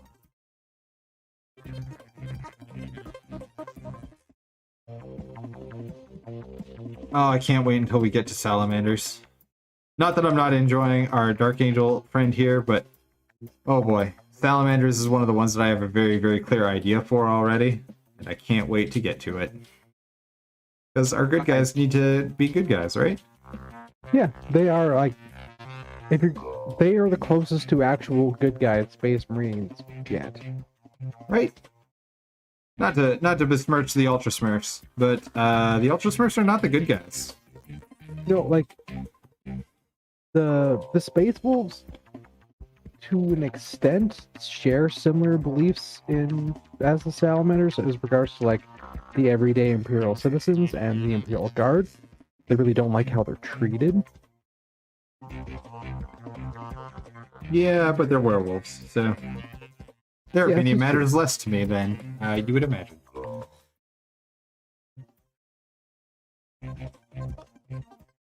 So again, still just going across this base. I'm going to pick out less and less of the base that actually gets the full brunt, I guess, of the pigment powder.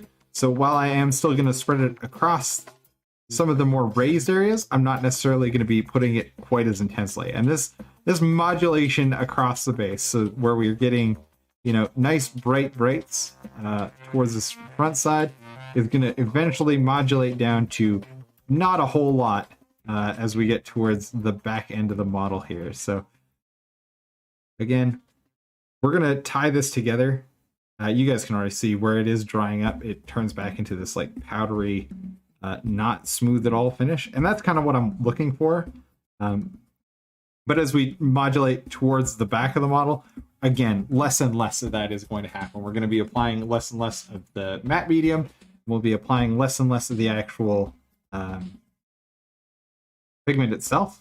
So we'll be mostly keeping this to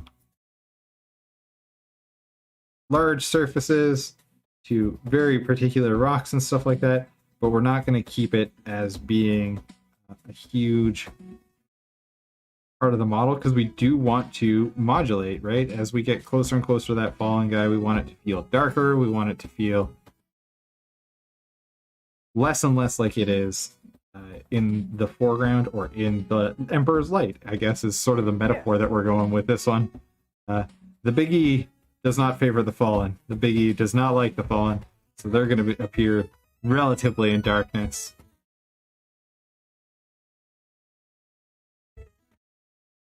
And the Biggie didn't really like anybody. Yeah, Imps liked some of them, mostly Horus. I Less guess he so also everyone else. Yeah, he also did like Sanguinus and old girly man. I don't even know if he really liked Reboot, robot, girly rowboat. He did adopt some of like his strategies for like the Great Crusade as a whole when it comes to like subjugation. I want to say that over unification.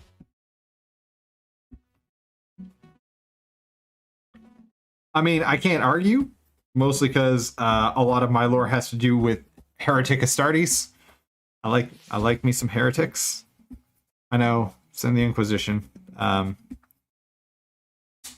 I happen to think that in a lot of cases the heretics weren't all wrong. Now, Erebus was wrong. He was always wrong. What's his name? Who convinced Horus or sent Horus the visions so that he sided with Chaos? Also wrong.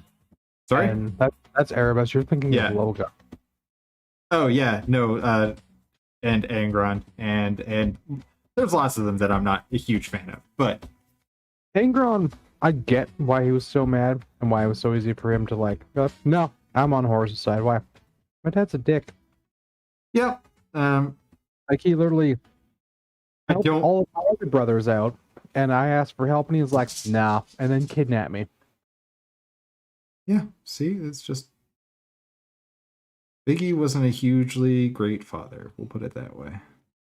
So, as this stuff dries out, you can see it's going to, so there's sort of a yellowy color to it when it is bunched together as a pigment.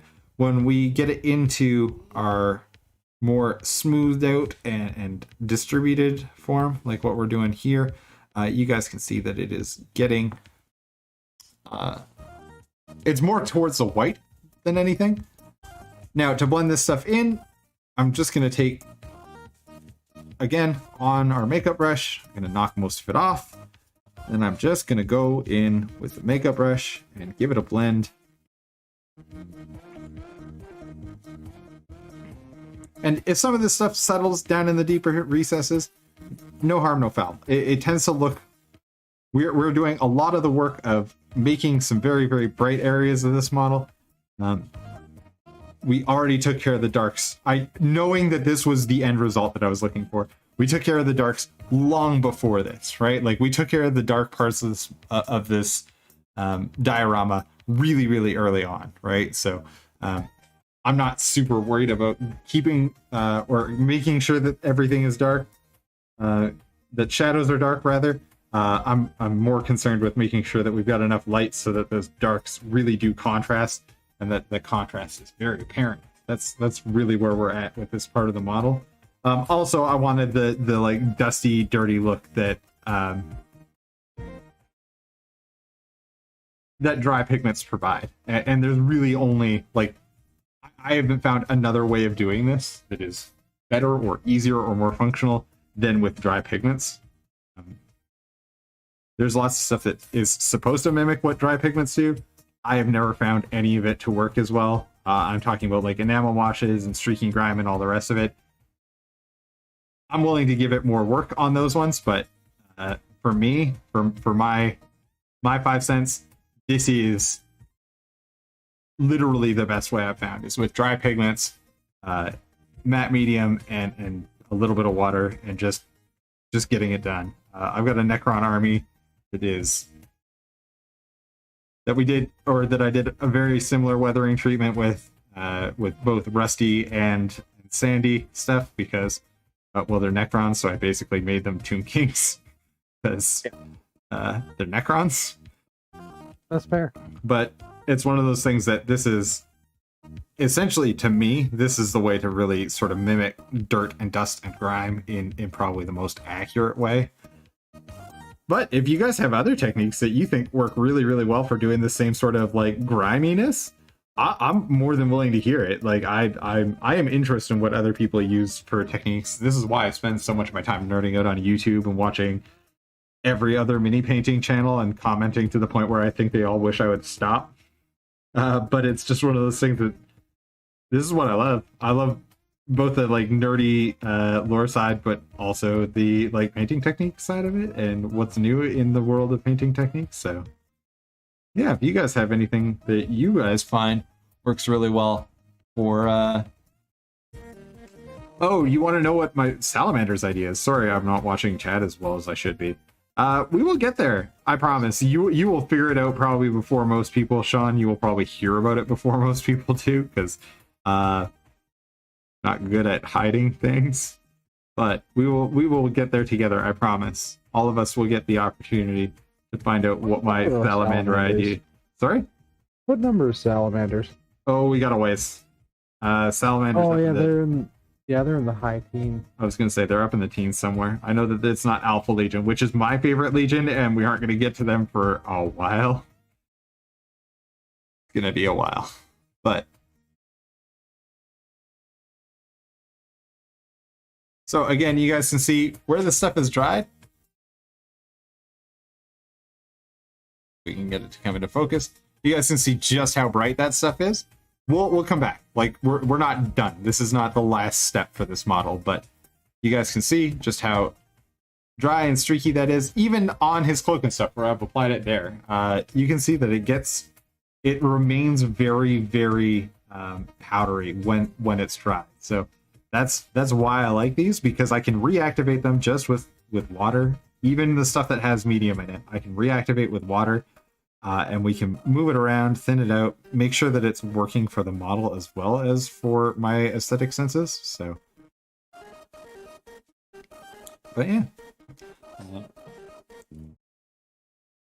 because this is who I am. I'm so ridiculous about my models that I want to control where the dirt is on them. So again, I'm just coming in with a little bit more. Just putting it down towards the bottom, even though I reactivated it with some water. Again, doing the same thing over here. We're getting pretty close here to being set with the dry pigments. Then we'll show you how we tie this all back together one last time, because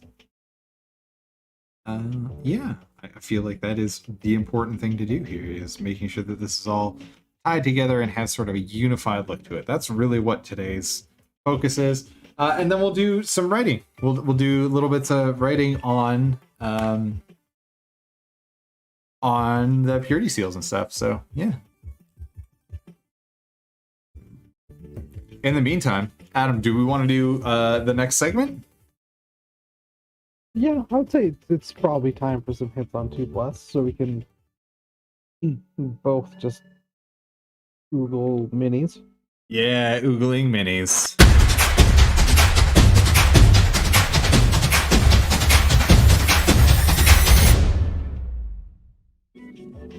All right, Adam, you're first.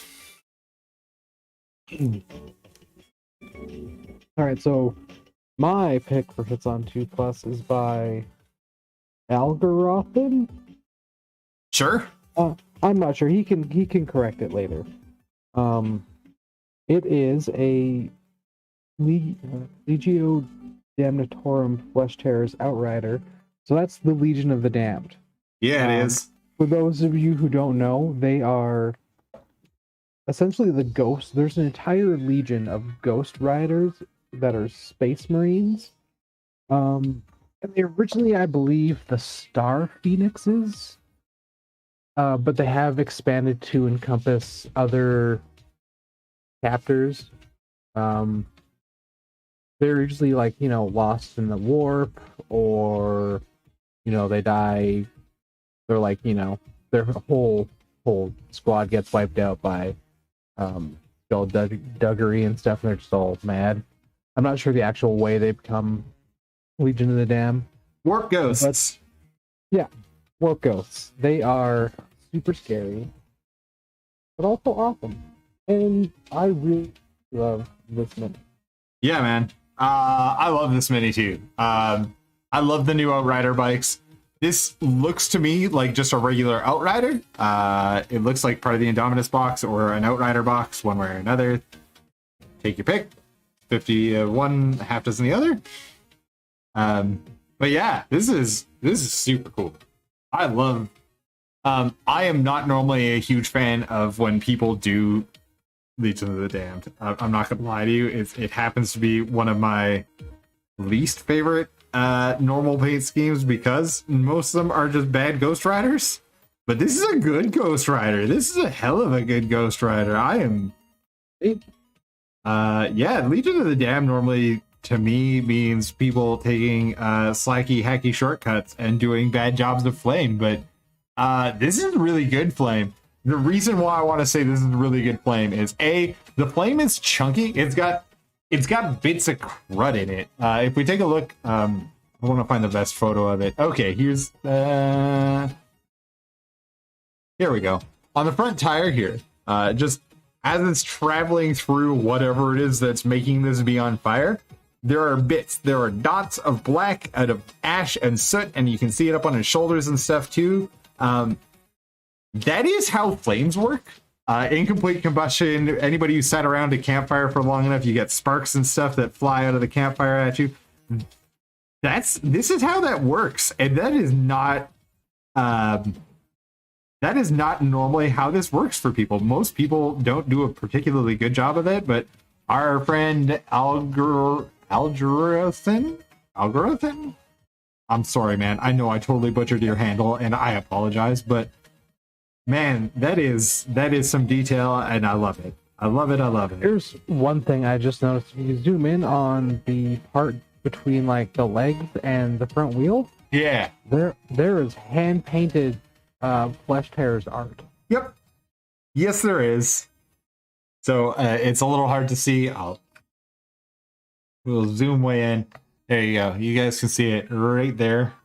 We have our Flesh Tearers. Like the burnt texture on all the metal that's not on fire too. Yeah, to do that, so that is crackle paint. I'm assuming he's probably using a Grelin Earth. Maybe it's something else, but it looks like it's just regular old GW crackle paint, but not taking anything away from this. This is still spectacular work.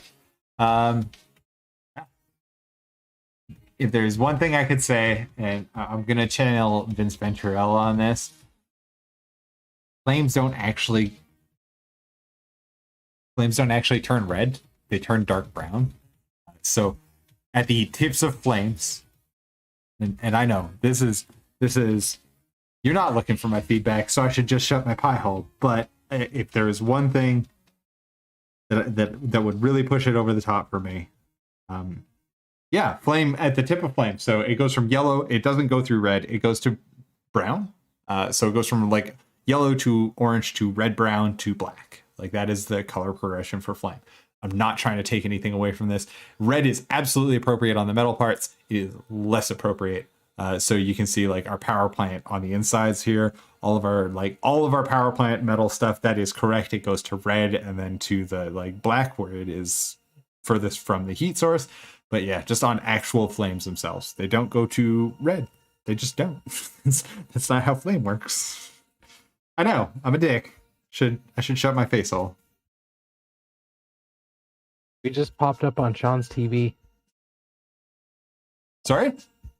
We just popped up on Sean's TV, apparently. Neat. Is he casting us to his TV? I have no idea.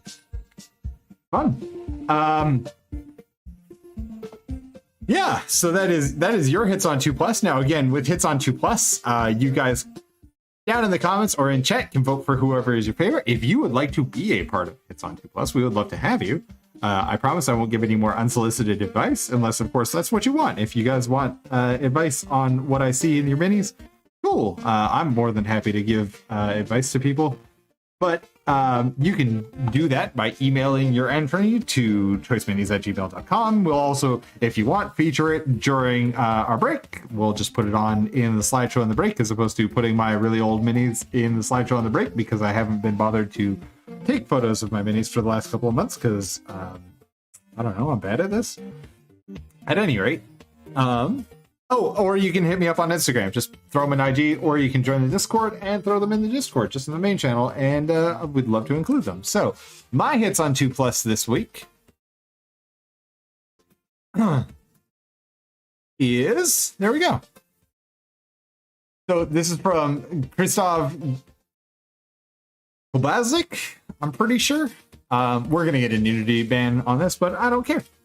This is going to be our nudity ban. Hang on. A joke about that I made in a lower third.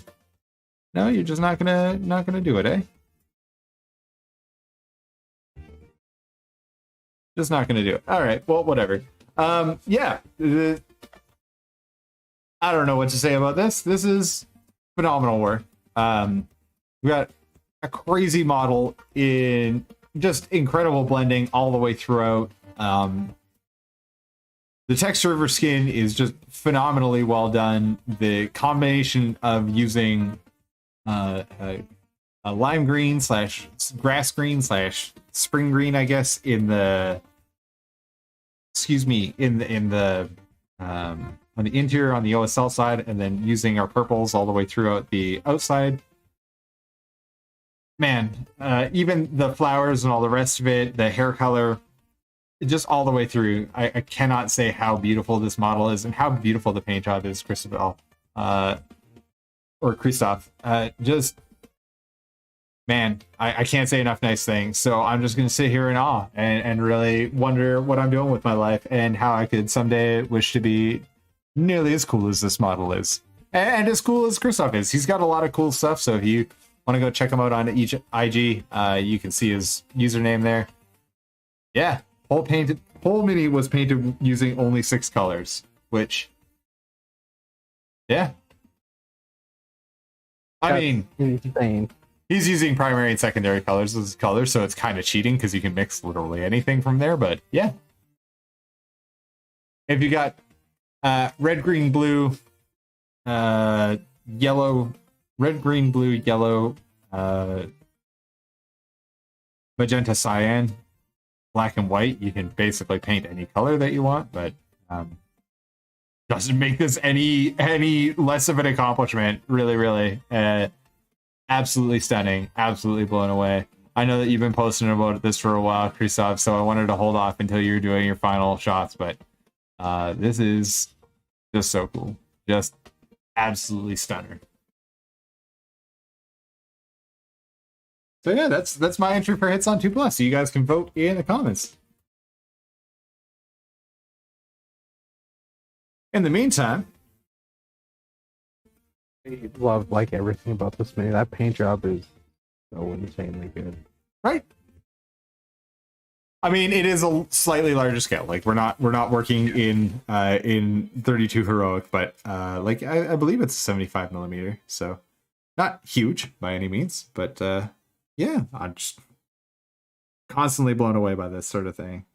So yeah, continuing to get some of our dirt on the last few parts. I'll probably work on this off cam a little bit too, just evening things out. What I'm gonna do to to finish up our the highlighting and stuff and give our texture back is I am gonna spend a little bit of time probably with well, you guys will get to see it probably not tonight, but I will spend a little bit of time with our shadow color, just going in and reestablishing some of the deep shadows and stuff on the model.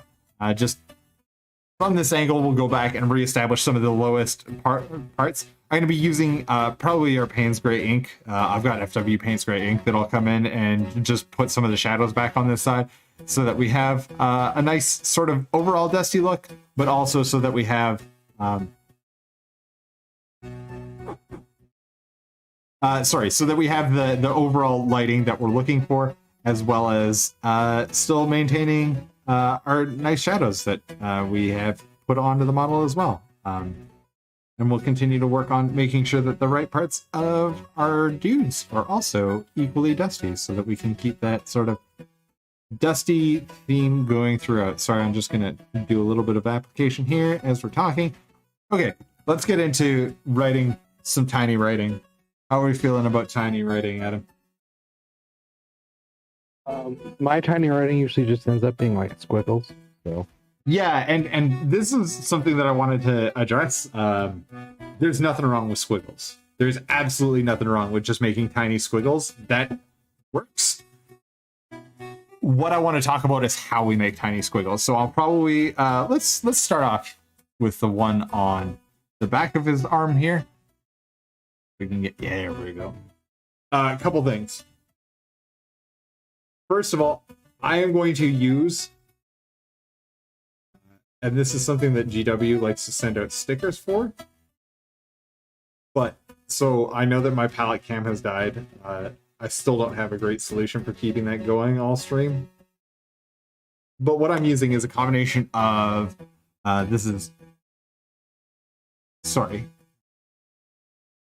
Scale color Antares red. There we go. I was just trying to remember the word Antares. So it's scale color Antares red and a little bit of an anthracite blue. And then I'm going to use that to create some sort of point of interest somewhere on the model. So whether that is like it could be an Aquila or something else. Like you just want to have some point on the purity seal that is a focal point, right? And this is the one that I paint in our standard orientation. The other thing that I'm doing is I am checking the consistency of my color before I take it to the model. So I'm actually testing that. I don't often paint the back of my thumb. I say that as I have paint all over the back of my thumb. But I'm testing the consistency of our paint just to make sure that it is flowing off the brush appropriately. And that I do have pretty decent control over it. And then, okay, so let's say I'm going to do an Aquila. Great. I'm just going to go in, straight line across, straight line down, extend it a little beyond and above. This is welcome to Calgary in spring. Even with it raining outside, we're having a hard time keeping paint live on the brush. So again, we come back, we'll test again. Okay. So we'll just draw sort of a messed up cross where it's a little bit longer than it is tall. Give it some downs, some little, there we goes. Is it super evident what we're going for? Does it have to be? No. The reason why I want to do something like an Aquila or something that is a different blob, we're starting to look like a star. Apparently this guy is going to be joining the communists. The reason why I wanted to do something that is a little bit different than just squiggles on the page is because it gives you something else to focus on. And that will allow us to get away with just crimes on the rest of this. So for the rest of this, I'm using our shadow color and a little bit of that leather brown that I was using before. Again, I'm going to test this on my thumb. And then the thing that I found is instead of trying to write on it like I would write on a sheet of paper. I find that you get more convincing writing if you turn it 90 degrees to normal and then do the squiggles, because now I just get to pull down across. I get what you mean, to kind of simulate, like, you know, some of the larger letters and some of the letters that dip below the line. Yeah, and just putting it across like this, to me, down is an easier motion than across, especially trying to keep something in a straight line, right? Like, straight lines, I'm certain that I can speak for a lot of people in the hobby. Straight lines, the bane of my existence unless it's molded in. So why make it even harder by trying to go in an orientation that sucks when I can just do that, right? So as I drag it across the model, great. Let's do the one on the bottom here. So again, I'm going to turn it 90 degrees. I'm going to check to see the consistency of my paint and reload my brush here real quick. So all I did was just wash out the old paint. I'm going to pick up a little bit more here. Again, test it on my thumb. Make sure that I've got a nice sharp point on my brush. I do. It's flowing off well. Great. Let's get in there. So really quickly, we'll just write. And again, by writing, I'm not drawing a constant, it's not a consistent line. I am dots, it's dashes, it's little up and down micro movements. If I want to skip part of it or start and stop a line in weird places, cool. The way that paragraphs actually look on a page. You want my sweater? Oh, from the store. Go for it. Yeah, if you guys want to support us, actually, that's a great way of supporting the channel. If you want to go buy our merch, it's available at choicemenus.com or choicemenus.ca. You can go to either or, and it'll eventually get you to the store. Yeah, that is a great way to help. The Orkland Raiders is one of our Blood Bowl teams, and that seems to be the most popular hoodie. Super stoked about that. And if you guys buy enough of them, Adam and I can just get hammered. I mean, we will use it responsibly for improving the channel.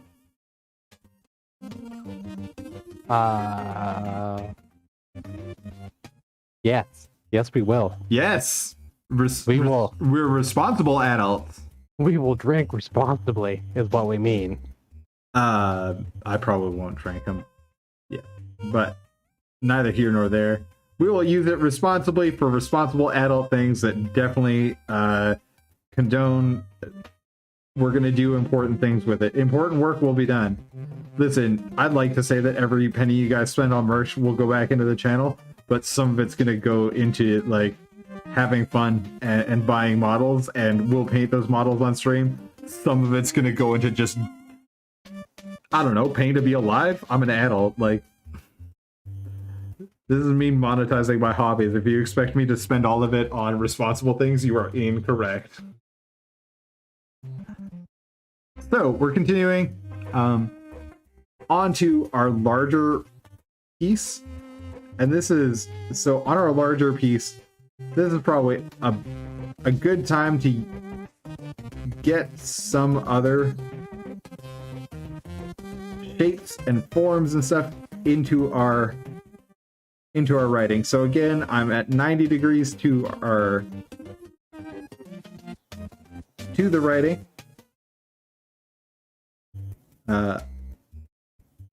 Where I can be. There's obviously parts of this where it's going to be really hard to reach and still get the micro movements that I would want. So on parts of this, I'm gonna fake it. I'm gonna, you know, part of painting minis is having to reach around and just get the job done sometimes. So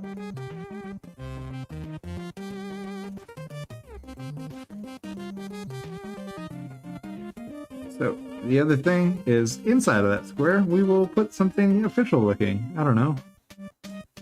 Why don't we put a giant Imperial #1? So the Imperial script, since I didn't put it anywhere else on this guy, there is an actual like Imperial script. It is big Gothic letters, and I don't like it very much. Why you'll notice it didn't make an appearance in this mini. I can't promise that that will always be the case, but it is. I feel like the Wonder Bearers might have to make it. It might. If the Imperial script may have to make it a little bit more of an appearance on it. Oh, I was just thinking of like company numbers and stuff like that. I don't particularly like what they've chosen for that big like gothic weird font. It doesn't seem practical. It's not particularly apparent on the battlefield. It doesn't make sense. It just doesn't make good sense that you would use it. I don't want to look at somebody's ornate script. I want to know what squadron they're a part of. Then again, there are very few things in the 40k universe that aren't sort of that way, where it's like, this seems like we're doing the dumb version. But that's what you get in the Grimdark of the 41st millennia. Also, it sounds like we're in the middle of a boss battle, which I appreciate, because we are getting down to the boss battle moments of this mini, guys. We are just about there. I would like to thank everybody for joining us for the first in the Never Fallen series. Sean, who's joined us all the way through, my roommate B, everybody who's tuned in at one time or another to watch me paint stuff. Guys, we're doing it. We are doing it. So I can only thank everybody, Adam, you in particular, who's been through every episode and all the trial episodes and the ridiculous attempts I've made through all of this. So thank you, buddy. Thank you, viewers. Dude, I can't tell you how much I truly do appreciate each and every one of you for tuning in and for helping grow the channel. Again, if you'd like to help grow the channel, like, comment, subscribe, tell your other nerdy friends that we're here hanging out on Tuesdays and Thursdays painting minis. This is what I want to do.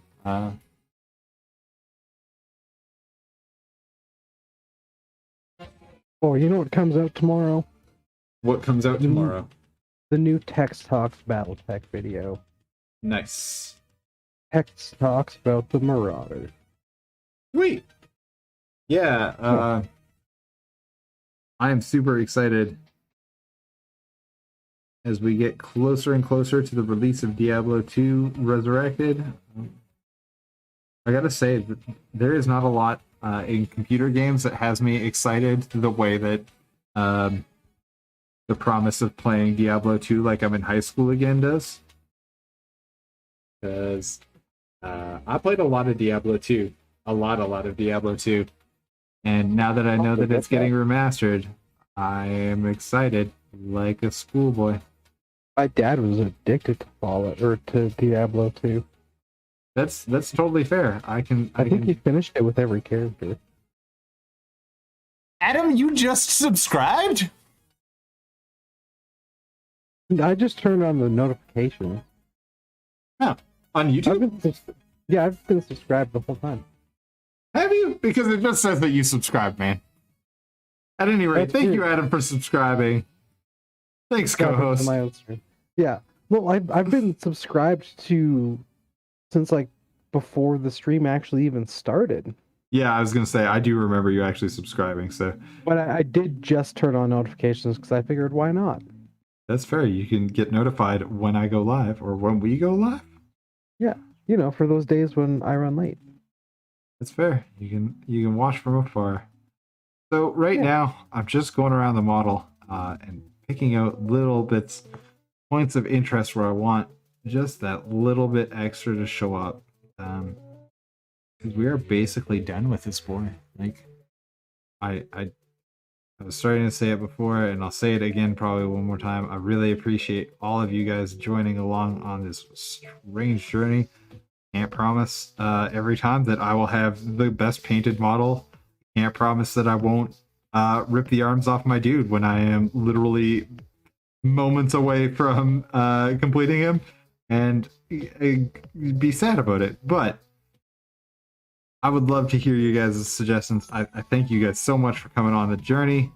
I know that this is just the end of volume 1, but I'm just feeling grateful because I never thought I would get here. I never thought we'd be painting minis on Twitch and YouTube together. So thank you guys so much for coming on the journey. I hope you guys are having fun. I'm having just a ton of fun hanging out with Adam, hanging out with all of you guys. So thank you so much. Again, I'm going to continue to promise that when we hit 100 subscribers, I got giveaways. I got more giveaways than you can imagine. There is a $25 gift card. There is tons of merchandise sitting around. Not tons. There's merch sitting around. What's the next chapter? It's going to be the Emperor's Children. So, yeah. After this, we move through by number. So since the Second Legion is lost, we will find them as we get really close to the end of Project Neverfallen. But in the meantime, we are moving on to the Emperor's Children. And yeah, I'm excited for Emperor's Children. I am excited for that. I'm excited for some of the other things that we have planned for the channel. I am excited to call this model pretty close to done. We'll do a little bit more work on it, but we are very, very close on this one, guys. But for this week, I'm going to call it a little bit early this week. I know it's only 8:30, but the remaining bits that I want to do on this model require me getting a mask and ventilator, and it doesn't sound nearly as good when I've got breathing protection on and I'm trying to talk to you. It doesn't even sound like Darth Vader. It just sounds like garbage. So, like, trust me, guys, you don't want to be around while I'm playing with oil paint because it's just not fun. Had to wear a mask and ventilator and like full chemical suit before for certain jobs. Yeah, it sucks the whole time. Yeah, it sucks the whole time, and not just for me, but for everybody else. So check out in the next couple of days. If you follow me on Instagram, just Choice Minis on Insta, you guys will get to see some of the finished product shots. We'll talk a little bit about this guy next week. But in the meantime, thank you again, all of you, for liking, commenting, subscribing. If you want to support the channel, you can head over to, well, first of all, start by telling your friends or lying to your friends about what this is so they can come and hang out with us, and we can turn them into nerds slowly together, because that's how I've worked with all of my friends, slowly turning them into nerds over time. If you liked what you saw, give a like, comment, subscribe, follow, hit the little bell, use your Amazon Prime, whatever it is, give us a subscribe. However, if you want to support us monetarily, you can always head over to our website, choiceminis.com or .ca. Head over to the store. We got all sorts of stuff there that you can purchase. The Orkland Raiders gear, there's giant New Helmgard Giants, there's Project Neverfallen stuff. At some point in time, these actual dioramas will probably end up on the store. We'll see. That is the plan right now, at any rate, is that we will eventually transition. Once all 20 are done and we've done the final photo shoot, these will also be going up on the store. Let's see, what am I missing? Oh, Adam, I love you, buddy. You do. Where can people follow you on the internet? People can follow me on the internet or on Instagram at beach_vacation_Mando, and follow my Mando cosplay, which is slow but speeding up. Hey, that's all that we ask for, is that it continues to happen. I got the other earpiece off my prototype Boba Fett helmet, and I'm debating whether or not I want to use some of the internal sci-fi detailing inside my helmet to possibly help hide some of the other electronics I'm adding to it, like fans, because I don't want to be sweaty in my helmet, or I want to be less sweaty in my helmet. That is totally fair. Guys, thank you guys so much. Once again, I'm really happy. I'll probably do a little bit more of an overview of this model next Tuesday, but we are back on Thursday night with more of the New Helmgard, the New Helmgard Giants, our Dwarf Blood Bowl team. We got a little bit of a dude here. We will get to see more of him and his friends on Thursday at 6 o'clock Mountain Time, 5 o'clock in the Pacific, 8 o'clock in the Eastern Time Zone, whatever time zone that happens to be for you. I love you guys a whole lot.